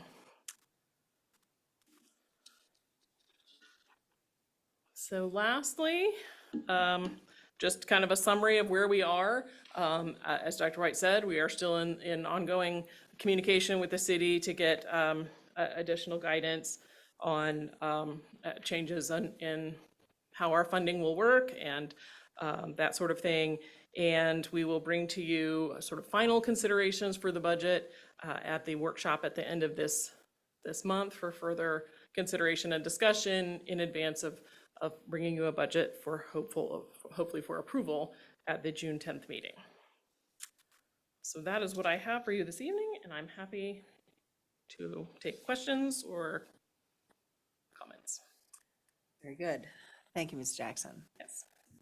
Questions? Yes, Ms. Quintana. I don't have a question. I just have to tell you, thank you, because I know it has been rough. It's been long days, long nights, and you have kept us on our lane and letting us know what we need. So I appreciate that. Thank you for your transparency. Thank you. Thank you. Mr. Link, any questions? Thank you. Thank you. Ms. Watkins. Two questions. The first one is, what's the total of the items that were pulled out? If you don't, it's okay. I can Sorry, do the I didn't math add later. that up. I'm sorry. That's okay, I'll do the math later. And then, can you give me one example of, can you go back to the slide for the things that are pulled out?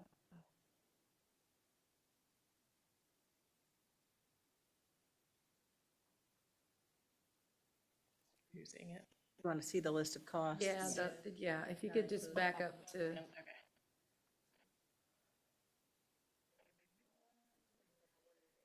We're not moving. Yeah, we're not Who's in charge here? I was gonna say yes. Who's And then I can move it around, but is that right?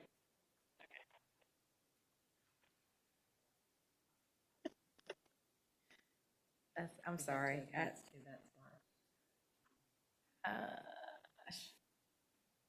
Are you, Tablet out. It's, Ms. Watkins, are you talking about which slide are you talking, the one with the costs? The costs that are in and the costs that are out? costs that are out, and there was a, It's moving. hang on. Yeah, it's coming. It's coming. This one. Right there. The one before that one, Okay. right there. There we go. The special circumstances, the level of individualized transportation services provided in special circumstances. Can you give me an example? Sure. Over the last couple of years, it started really intensifying last year when we were having difficulties with bus transportation, and so we began to use private services for providing transportation quite a bit more, and that's really accelerated and is quite costly. So if we have, there could be a variety of reasons. It might be a student with special needs. McKinney-Vento students receive services to ensure that they can get to their home school, which to be clear, we're not proposing not providing transportation services in those instances. We just need to bring those costs back down and look at other alternative methods, especially now that we have stable transportation in place and fully staffed school bus transportation services. So that's really a focus and goal. Unfair question, but do you anticipate this impacting our on-time arrivals and all the things that we've built up to? Yes. Oh. Thank you. Okay, Enough thank you. said. That's the end of my questions. Thank you. Ms. Drake. So I know you said the cost is reduced or not included. So is it possible with the Spanish teaching positions, is this going to be not included, or are we working on a plan on just a reduction and still kind of incorporating it? At this moment, kind of where we are in the budget development, those positions are budgeted to convert to an EL position. All of them are. So, certainly we don't have a final budget yet, so that's certainly up for discussion. But at this point, that's how we've considered it. And with the after-school bus activities, is that get reduced and kind of combined, or are we removing that? Yeah, that would be removed. Yes, that would be no longer providing the after-school activity buses. So how do we propose to remove activity buses with parents not being able to get to kids being needing these activities after school. I think I told you all last time, it would put me in a bind I have a very active middle schooler, and just alone, it's a comfort in knowing I know he's safe, he's gonna get home, and I'm able to transition and not have to come in here probably looking like I just ran out the rain from trying to get everything taken care of as a single parent. I just can't imagine some of the other students that definitely need these activities just to stay out of trouble, not be elsewhere because they have other options. And the ones that are choosing, I attended the middle school city meet, and just to see so many kids starting to come back out and be in sports and track alone, I couldn't imagine what's going to happen if we lose some of those kids because they don't have a ride. And I'll chime in here as well, too. And thank you, Ms. Trigg. I mean, we've prided ourselves on being able to provide that kind of transportation and service for our families. And thank you to Mrs. Jackson for really trying to kind of illustrate where we are at this point. Just for clarification and for a visual, I'm a visual learner as well, and so thank you for that graphic. I always look at this with level funding. What that means, and a lot of times people are using the $6.7 million figure that we've been discussing. Keep in mind that $6.7 million, that is what we would need to take out of fund balance to get us to level. Just to get us to level, correct? And so what we had proposed was about $4 million. In addition to that, with a growing student population and growing student needs, that's why we were proposing an additional $4 million out of fund balance on top of our regular budget proposal that we had proposed. And so when you look at taking that 6 and just get us to level, we still have the additional needs. And so that's why we're talking about this list is kind of the list of of priorities for the district, and they're all priorities for us. But this is where the hard decisions have to come into play. And so we looked at this in terms of the new costs, particularly those that we know that we are kind of required to do, those that are associated with accreditation, those that are associated with class sizes, those that are associated with pay raises that we've committed to. And so that's why you see those new costs that have been included in this proposal. And again, this isn't etched in stone yet. This is the point of discussion. These are the discussion points and the decision points that still have to be made that we are just trying to lay out so that everyone is kind of fully aware of the decisions that need to be made. And so the items that are not included are not any less important. They are important. And so we just have to be clear about what we're talking about and then decide from here where to go. And so that's why your input is so critically important in this process as well. Sure. Also, with the activity school bus costs, is that based off of not paying the drivers and the fuel, combination of both? So this could impact their monthly employment funds that come into their household? I think this highlights the needs of our students. We have told everybody you can't compare us to peer communities around us. We are unique in that the needs of our students require us to do more. But yet, no other jurisdiction around us has the level of service that we provide. So to answer your question directly, yes, it will impact the drivers who want to drive those routes, who volunteer to drive those routes. It will save us in fuel to drive those routes. But it is one of those things that nobody wants to do, but it is something that, at this point, it's a tough decision. And I think we just got to sit and talk about it. And so people understand the needs of our kids are much greater than any peer jurisdiction around us that they want to compare us to. And another, I'm sorry, I got a lot of questions.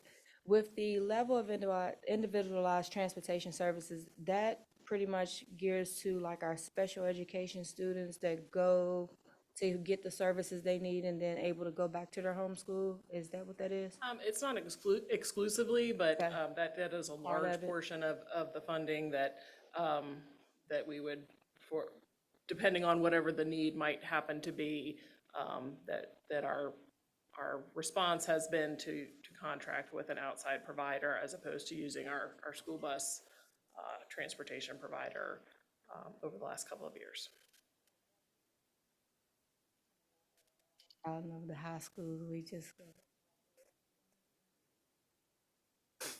I'm sorry, William. So I think I'm just really ignorant on this, so apologies for my ignorance, but for the activity buses that were used this year, is that still with the same program that we used for like the buses, like with the bus app that we have this year? Is that still the same program, or is that like a different, same company? Okay. Yes, this is the same company. That's Okay. correct. And by removing that, like that would just be removing costs from that company in a sense? Correct. Okay. Which we pay for, so we would have, that would reduce our costs in that manner. Okay. All right. That's all. Thank you. What? Before you go down, Yes. sorry, I did do the math. Okay. $8 million. Mhm. So it showed us on an earlier slide that it's really 9 that we need, not 6 point whatever, right? Right. This $8 million is above the 9. Correct. And we could use that out of fund balance if we were allowed to keep it. Correct. But then that means we're pulling 17 million Right. out of fund balance Correct. to get our needs-based budget Right. Yes. fully funded. Right. We need permission to use that? Yes. That's what That they're would be a saying. one-time thing. So that's another consideration is, Right. you know, just I going to would, have this conversation again in a few months, if we could use one-time money, and that exists for the things that are already in the budget, but, you know, so that is some of the consideration is trying to Crank it down. keep that challenge reasonable for the next year. When those funds are used up, they're gone. Right. yeah, it's really important, I think, to emphasize that point. We have been diligent for as long as I've been on this board of not ever using the fund balance for recurring costs. That they have been isolated, predictable, they have an end date, and that's held us in good stead.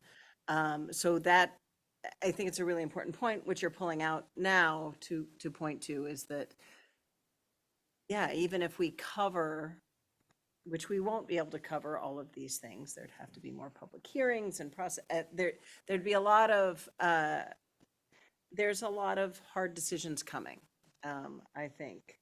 And that's, the question is orders of magnitude hard at this point, based on the amount of money that will be available to us. I believe that. Toward orders of magnitude, while I've got a calculator in my hand that also makes phone calls, of the 17 million that we're describing right now, that we would have to pull out of fund balance to meet our needs-based budget. Can you remind me what that total budget value is? Unbalanced? No, not total fund, but what is the total of the needs-based budget that we are talking about funding? 75 is Well, what we started at presented. 275. That actually, so of course, we had things like the modulars in there. That was not in our original needs-based budget. So, so we have, of course, as new information comes to light, our budget has changed and Sure. Things come in and things go out as we are honing those numbers. So, so that got us, and I believe that I don't have that number off the top of my head, but we looked at that kind of all-in number at on the 22nd, I believe. So I'll just refer to that if you'd like to see that was kind of everything that had come to our attention would get us to that roughly $18 million, which is more than we can do. That would actually put us over the 275. So that would require additional approval Okay. beyond what the city council just approved yesterday. So There's a couple reasons why we can't go that high. Okay. Yeah. I was just trying to get some sense of what percentage of our budget is being funded out of the fund balance. Got it. Okay, I have a question. And I'm not sure if it's you or Chris Perkins, but if we do the reduction of facility maintenance, how is that gonna affect our high schools that we know are overcrowded right now? Well, keep in mind, right now, that money is not anywhere in this for the overcrowded for the high schools, which mean we had, initially at a last meeting, we had mentioned doing the modulars for that, but right now, that's not there. The rest of that money, as for example, the chillers broken in this room, that would be what we would spend on that $600,000 to fix this. So imagine being in a classroom with this heat. So that's why the schools come first, and that's why it will definitely impact us for $600,000 in maintenance that we will have to push aside. I'm sorry, I'm not. So not only we will not be able to provide after-school activity buses, they might be in a hot classroom and more overcrowded. Keep in mind, that's an example of what No, that maintenance I money know, would but be. that's, it's a big possibility right now. Where we are right now in conversations, it's a realistic possibility. Wow, thank you. And I will, just for clarity, point out on that, and I should have made it more clear, what was a reduction versus an elimination, but that does not completely remove all of our budget for maintenance. So we would still have some funding budgeted for maintenance. It's just a pretty significant reduction. Yes. Yes. I understand. Thank you. Thank you for always being so thorough. Can you remind me, did we land on something with regards to technology and a lease or with leasing our technology equipment, or have we? We did move forward with, we have been leasing our technology equipment. We did move forward to help with our budget at this moment and take some of those leased computers out of the lease temporarily, because we did have some grant funds that were available to us kind of on a one-time basis. So we did see some savings in that manner by making use of those grant funds. And so then that bought us a couple of years. When those pieces of equipment age out, then we would have to be prepared to re-engage with a lease to ensure that we continue to have the one-to-one availability for our students.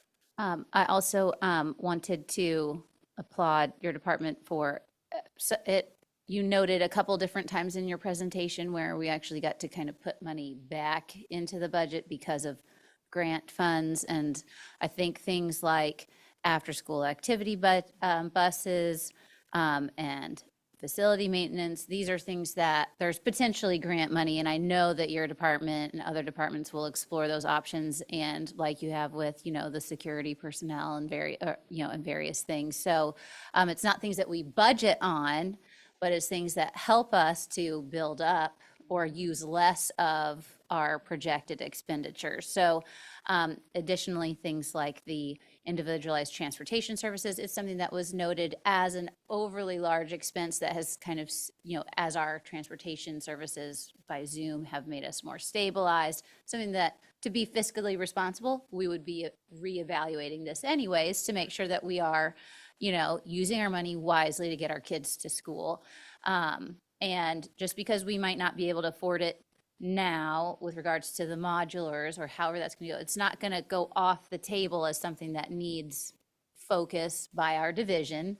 So we'll continue to keep it at the forefront and be looking for solutions to that are both fiscally responsible and meet the needs of our students for decades to come, because we know the kids are coming. We've seen the projections on the population. So that's one thing I do appreciate, is that this is, we get the backwards glance, right, with our emotion that we had today, looking at monies from this year and how we are making them agree with the proper line items, and also keeping in mind for next year, but then also future thinking that we're always considering all aspects of our budget and how best to meet the needs now and into the future. So. I have one more and then I'll shut up. I don't remember the 4.3 million that's being shown as funding for adding the modulars. Was that a one-time cost? Startup. Okay. But Not we would- maintenance, okay. Right, so that would be the initial year, so it'd be a little bit higher in the first year to get them established, but then it wouldn't go down as much as I would have thought to maintain them in Remember subsequent that off the years. top of your head, what it would be a recurring cost? I don't, but I have that, I can certainly get it to you. It's, okay. It wouldn't be 4.3, but it's also not going to, It would still be millions. okay, okay, okay. I can get you the exact estimate. Any other questions? Thank you for giving us the extra time to get our thoughts out. No, I think it's significant. I mean, I think, as I listen to this, it's complicated, right? I mean, this is complicated in any year, and it's extra complicated this year. I think if I'm doing the math in my head, approximately right, the original budget we proposed would have still left us about 3 million-ish short of meeting all of these needs, $3 to $4 million short of meeting these needs. But now the challenge becomes, and I'm just putting a fine point on it, I mean, I think it's important that you keep putting this before us to talk about and really think through. These are hard choices, because the difference of not having having flat funding this year means that we are making more choices with non-renewable money.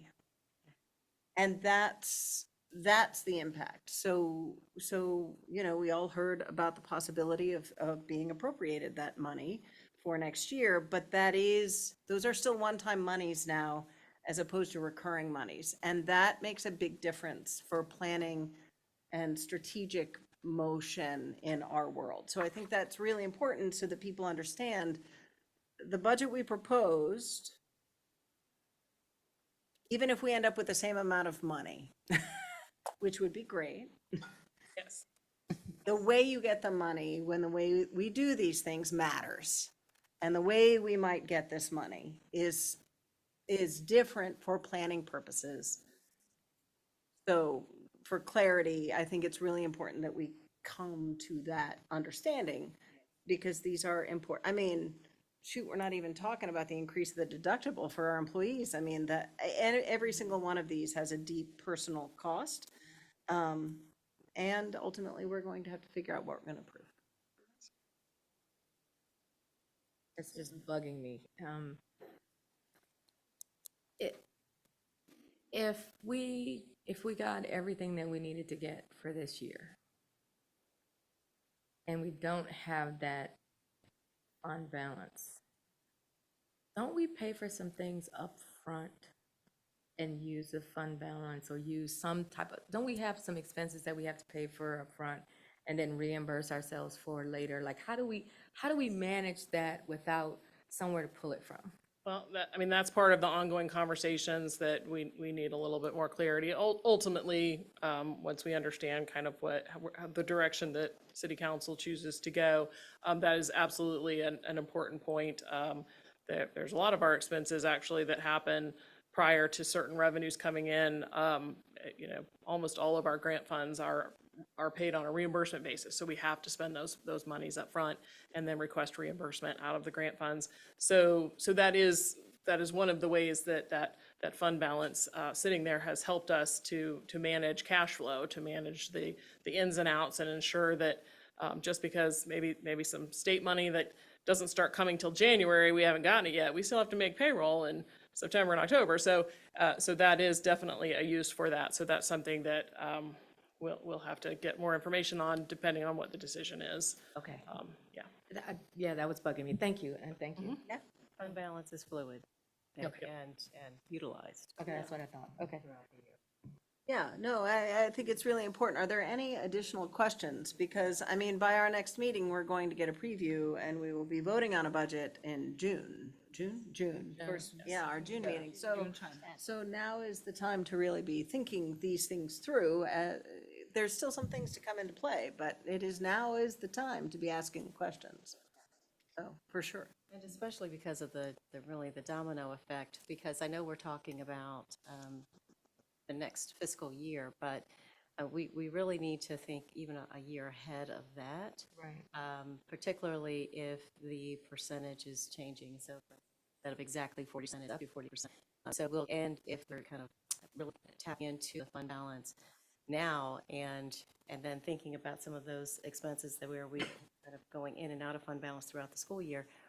Well, if those funds are not there, and then we have less going forward. So again, this year, this discussion will impact the next one. So that's why it's critically important that when we're making decisions about these ongoing costs, we're considering not only the next fiscal year, but the year after that as well. Thank you. I have a question. Yes, I'm sorry. So what Ms. Watkins said, that we have to put forth certain payments. With everything that is going in the state and federal government, do we know that we are still gonna get those refunds in the same time length as before? We don't know for certain. At this moment, I don't have a reason to think that would change, only because already most of what our federal dollars come to us through the state. So we're actually reimbursed by the state. So I can't say for certain that It's you know, not the gonna state happen. receiving the funds couldn't be affected, but at this point, I would anticipate that the process will stay fairly similar, regardless of what changes happen at the federal, because we are already accustomed and have procedures in place that we follow that are administered by the Virginia Department of Education. Okay. Any other questions? Thank you for everything that you're doing. Yeah, thank you. Thank you very much for all your hard work. We certainly appreciate the time you spent with us on this evening, too. Thank you. Thank you. Yes, sorry, but thank you. Thank you, Mrs. Jackson. And Madam Chair, that ends my report. All right. Ms. Jackson, I feel badly because you just got a chance to sit down, but would you please present the financial forecast and fund balance? Yes, ma'am. Change my papers. But thank you. Good evening again. So bringing to you this evening our monthly report of where we stand. This is our financial report based on experience through the end of the month of March. So there we go. So looking at our general operating fund, you see that we continue to track really close to budget when we compare against that 3-year average of prior year actual experience. So we were only forecast to be about $50,000 below budget based on our experience through March. So still tracking very close there.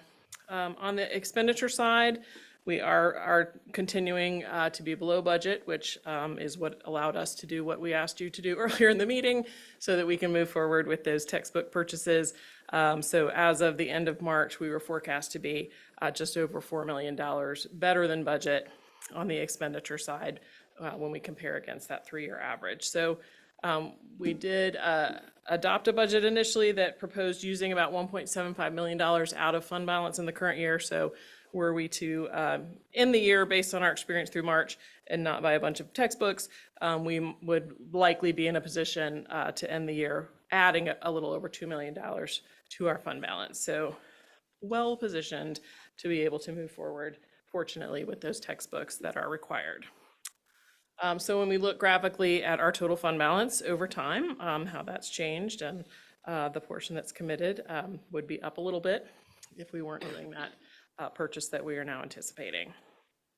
So then I'll move forward with food services fund, and when we look at our revenue, that's kind of moved up and down when we compare against that 3-year average, but based on experience through March, we are forecast to be about $70,000 below budget on the revenue, but we are also forecast to be below budget on the expenditure side, forecast to be about $600,000 better than budget based on our experience through March. We did adopt a budget for the current year in food service that proposed using about $1.5 million out of fund balance. So were we to end the year, based on our experience through March, we would only use a little bit less than $1 million of that, but still make use of those funds. So, and then you see graphically there, our fund balance in that fund over time. So that's where we are through March, and I will happily take any questions or comments. Very good. I'm going to take a little editorial license really quickly, just as a reminder. I think I do this about every other year.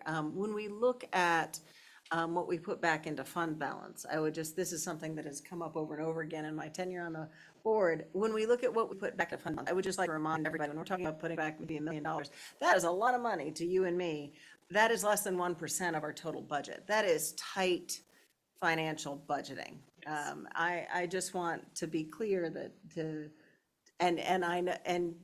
you know, do such a great job of making sure we take the conservative side of that path always. So although it may look like we're giving a lot of money back, but you know, when you see $500,000 under, these are really tight margins and that are really excellently managed. And it just feels like a good opportunity to mention, yes, in my pocketbook, $1 million back into the bank would be a lot of money, but in the context of the size of our budget, it is a remarkably small percent.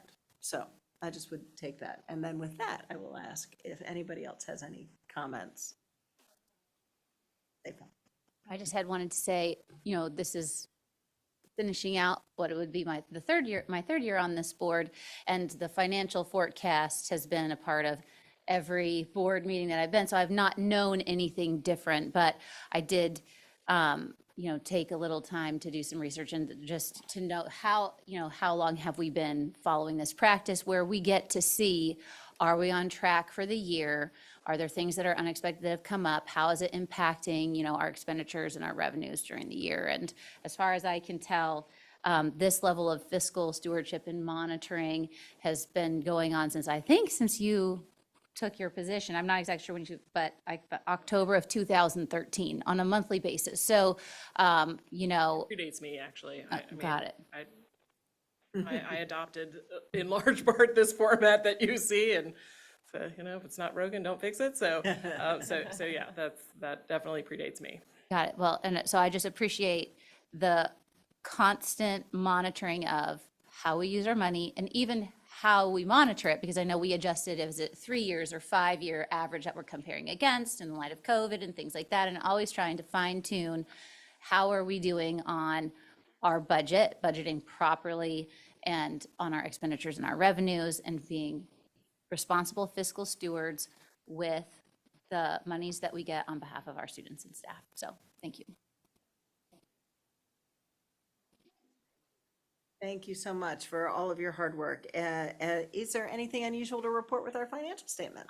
Nothing unusual, but I will point out every quarter we add a little bit of information, and we do have more specific details included this time on our purchasing. So I'm happy to take questions, but I just commend that to you as a little bit of additional background that's available this time. Any questions? All right, those statements will be received and filed. Thank you again, Ms. Thank Jackson. you. We certainly appreciate it. Oh, you've already ended your report. It's still us. The reports from committees this evening.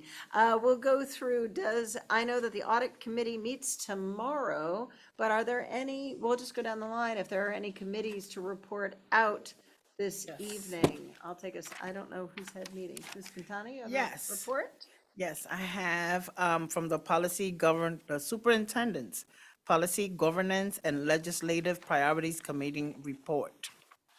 The Superintendent's Policy, Governance, and Legislative PGL Committee met on April 15th, 2025, to review and consider mid-year policy recommendations as part of the Virginia School Board Association's Winter Policy Update. Excuse me. The committee's recommendations were presented to the board for first review on April 22nd and for consideration for adoption earlier this evening. The PGL committee reviewed its legislative engagement calendar and was briefed regarding the outcomes of the General Assembly veto session, including actions on the governor's proposed amendments to the state budget. The committee also received an update regarding the current community feedback system software application Ethics Point by NAVEX. The current system is entering the 5th year of a 5-year contract with the vendor, which provides an opportunity to evaluate the solution and consider alternatives that may be more cost-effective and/or provide additional features for the division. Lastly, the committee was informed of staffing changes at the board's current legislative consultant, Advances Strategies, and anticipates that future meetings of the committee will involve consideration of both alternative software solutions for the community feedback system and additional discussion regarding the costs and benefits related to the Advances Strategies agreement prior to renewal for 2026. Thank you. Hey, Ms. Quintana. Any reports this evening, Mr. Link? Come in. All right. Ms. Apel, any reports this evening? Yes, I'm going to report out for Mr. Cherry's Community Engagement Committee, which met today, May 13th. They met to discuss the progress and remaining action steps necessary to open the Community Empowerment Center at Booker T. Washington this July. Facility improvements continue to be underway and are on schedule, with the exception of one electrical component, but this is not expected to delay opening. And all parties involved in facilities and maintenance, the staff are working diligently to clean and prepare the spaces to welcome partners, families, and the public. Focus group meetings are being held to develop and streamline processes, flows, and communication between schools and staff at the center.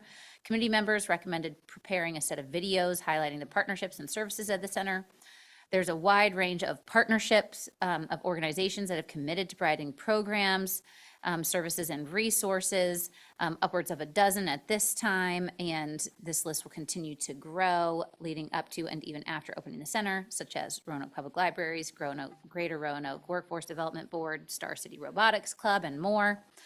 Several projects are underway to honor the facility's history as the former Lucy Addison High School and Booker T. Washington Junior High, including potentially installation of a history wall in the main corridor, Legacy Voices video story project that will feature past educators and students, historical marker and historical register applications, and the committee will schedule an in-person meeting in June at the Community Empowerment Center.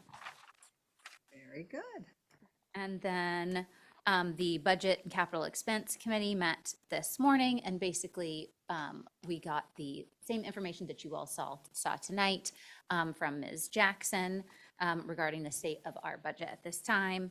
And then Curriculum and Instruction Committee actually met back in April, on April 15th.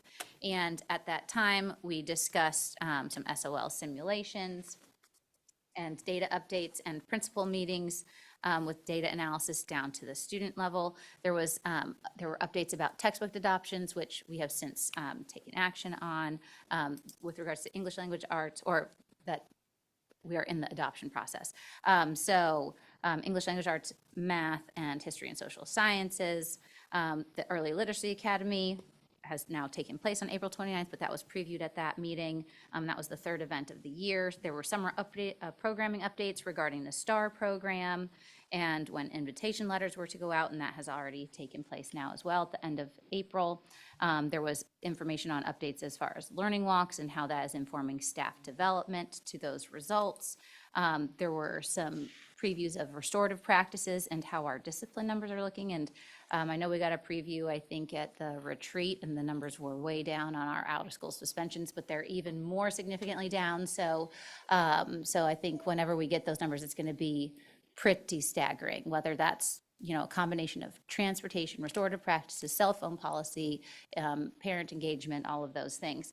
And then also it was previewed the All Hands on Deck initiative at the division level to get people from all walks of the division engaged to help as we go into our SOL testing season, which is now currently underway. And there were a number of staff from all various departments helping with, tutoring, proctoring, testing, you name it. So that was previewed also at that meeting. Very good. Okay. Watkins. Yes, I'd like to report out on the Technology Committee meeting that was held on May 8th. The committee covered important updates in cybersecurity, artificial intelligence, and data governance.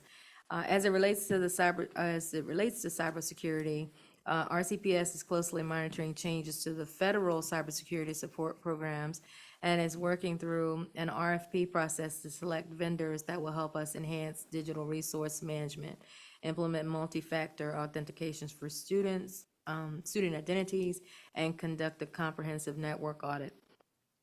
We want to remind staff to stay vigilant and to avoid clicking on unfamiliar links as K-12 schools continue to be frequently targeted by cyber attacks.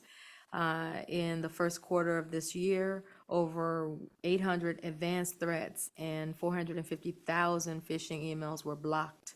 A new standard operating procedure is being developed internally to further prioritize the privacy and security of our students and our staff's data. RCPS also continues to gather feedback about AI usage in our division and recently surveyed 750 staff members about their familiarity with AI and our draft implementation plan. The majority of the respondents found the draft plan clear and actionable. They appreciated the list of pre-approved tools and the use of SMART goals. Some staff expressed the need for additional professional learning and clearer ethical guidelines. Many are already using AI and are eager for more training on responsible and effective use. And I did notice that in the professional learning offerings, there are some AI courses, so we are moving in the right direction to provide our staff staff and students, what they need to handle AI a little bit better, as well as we're working on that plan for our new standard operating procedures will help folks know exactly what they can and cannot do and what they should and should not do when it comes to phishing and threats. So thank you. Yep. All right. Ms. Trigg, any reports? Have any reports? All right. Okay. Dr. White. No, I have breaking news. Breaking. I have breaking news. I felt you dancing. Hot off the presses, and one of our RCPS family members will kill me too for saying this, but as many of you may know, that United Way of Virginia's Blue Ridge recognizes she's already upset, recognizes 100 heroes, and so I just want to extend congratulations to 5 of our RCPS family members for being recognized as education heroes by the United Way, including Mrs. Doris Ennis and including our very own Jessica Blandy, who is here. Also, congratulations to Jason Long of Woodrow Wilson, Kelly Irving of Hurt Park, and Thomas Kivian of Hurt Park. So congratulations. Thank you, Madam Chair. Excellent. That's a great. I just couldn't hold it. Nope, that's super. That's super. I think the only thing I would, RVGS Regional Board did not meet this last time because we did not have a quorum. So. Their senior dinner tonight. And they have their senior dinner tonight. And I have asked somebody to check calendars next. Or they had it last night, maybe. They had it last night. Yeah, last night, which we will celebrate our retirees, so it was wonderful. Right, that's right. And I guess that would be what I would have to say for ongoing business. Is there any other ongoing business? And before I close out in terms of ongoing business, I would offer our student representatives on this evening of all their accolades and recognition. If there is anything you would like to say at this time, we would love to hear you because I've been reminded of the time. Josiah, do you want to go first or should I go first? You go first. I think you should go first. You go first. Alrighty. I think one of the things I'm just really grateful for is just the opportunity to serve as student representative, just like the opportunities of people who I've been able to meet and also just like what I've been able to experience and been able to either have impact on or just be able to like relate to. So I again just like to be thankful for Roanoke City for the opportunity and for like who it's made me become. And I just like to thank again just everyone who's been able to impact my life. And also I wish good luck to the next student representatives for next year.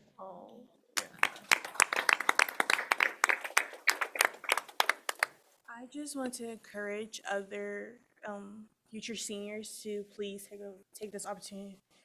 Please take this opportunity. I know there's a lot of questions about it. I know there's a lot of discussions about it, about how ways they think can be fixed. I've heard my peers loud and clear, but I really don't think they understand about how many opportunities is offered because of this, and how it can actually impact you physically when it comes to being prepared for whatever you do outside of school. And I just really hope whoever joins student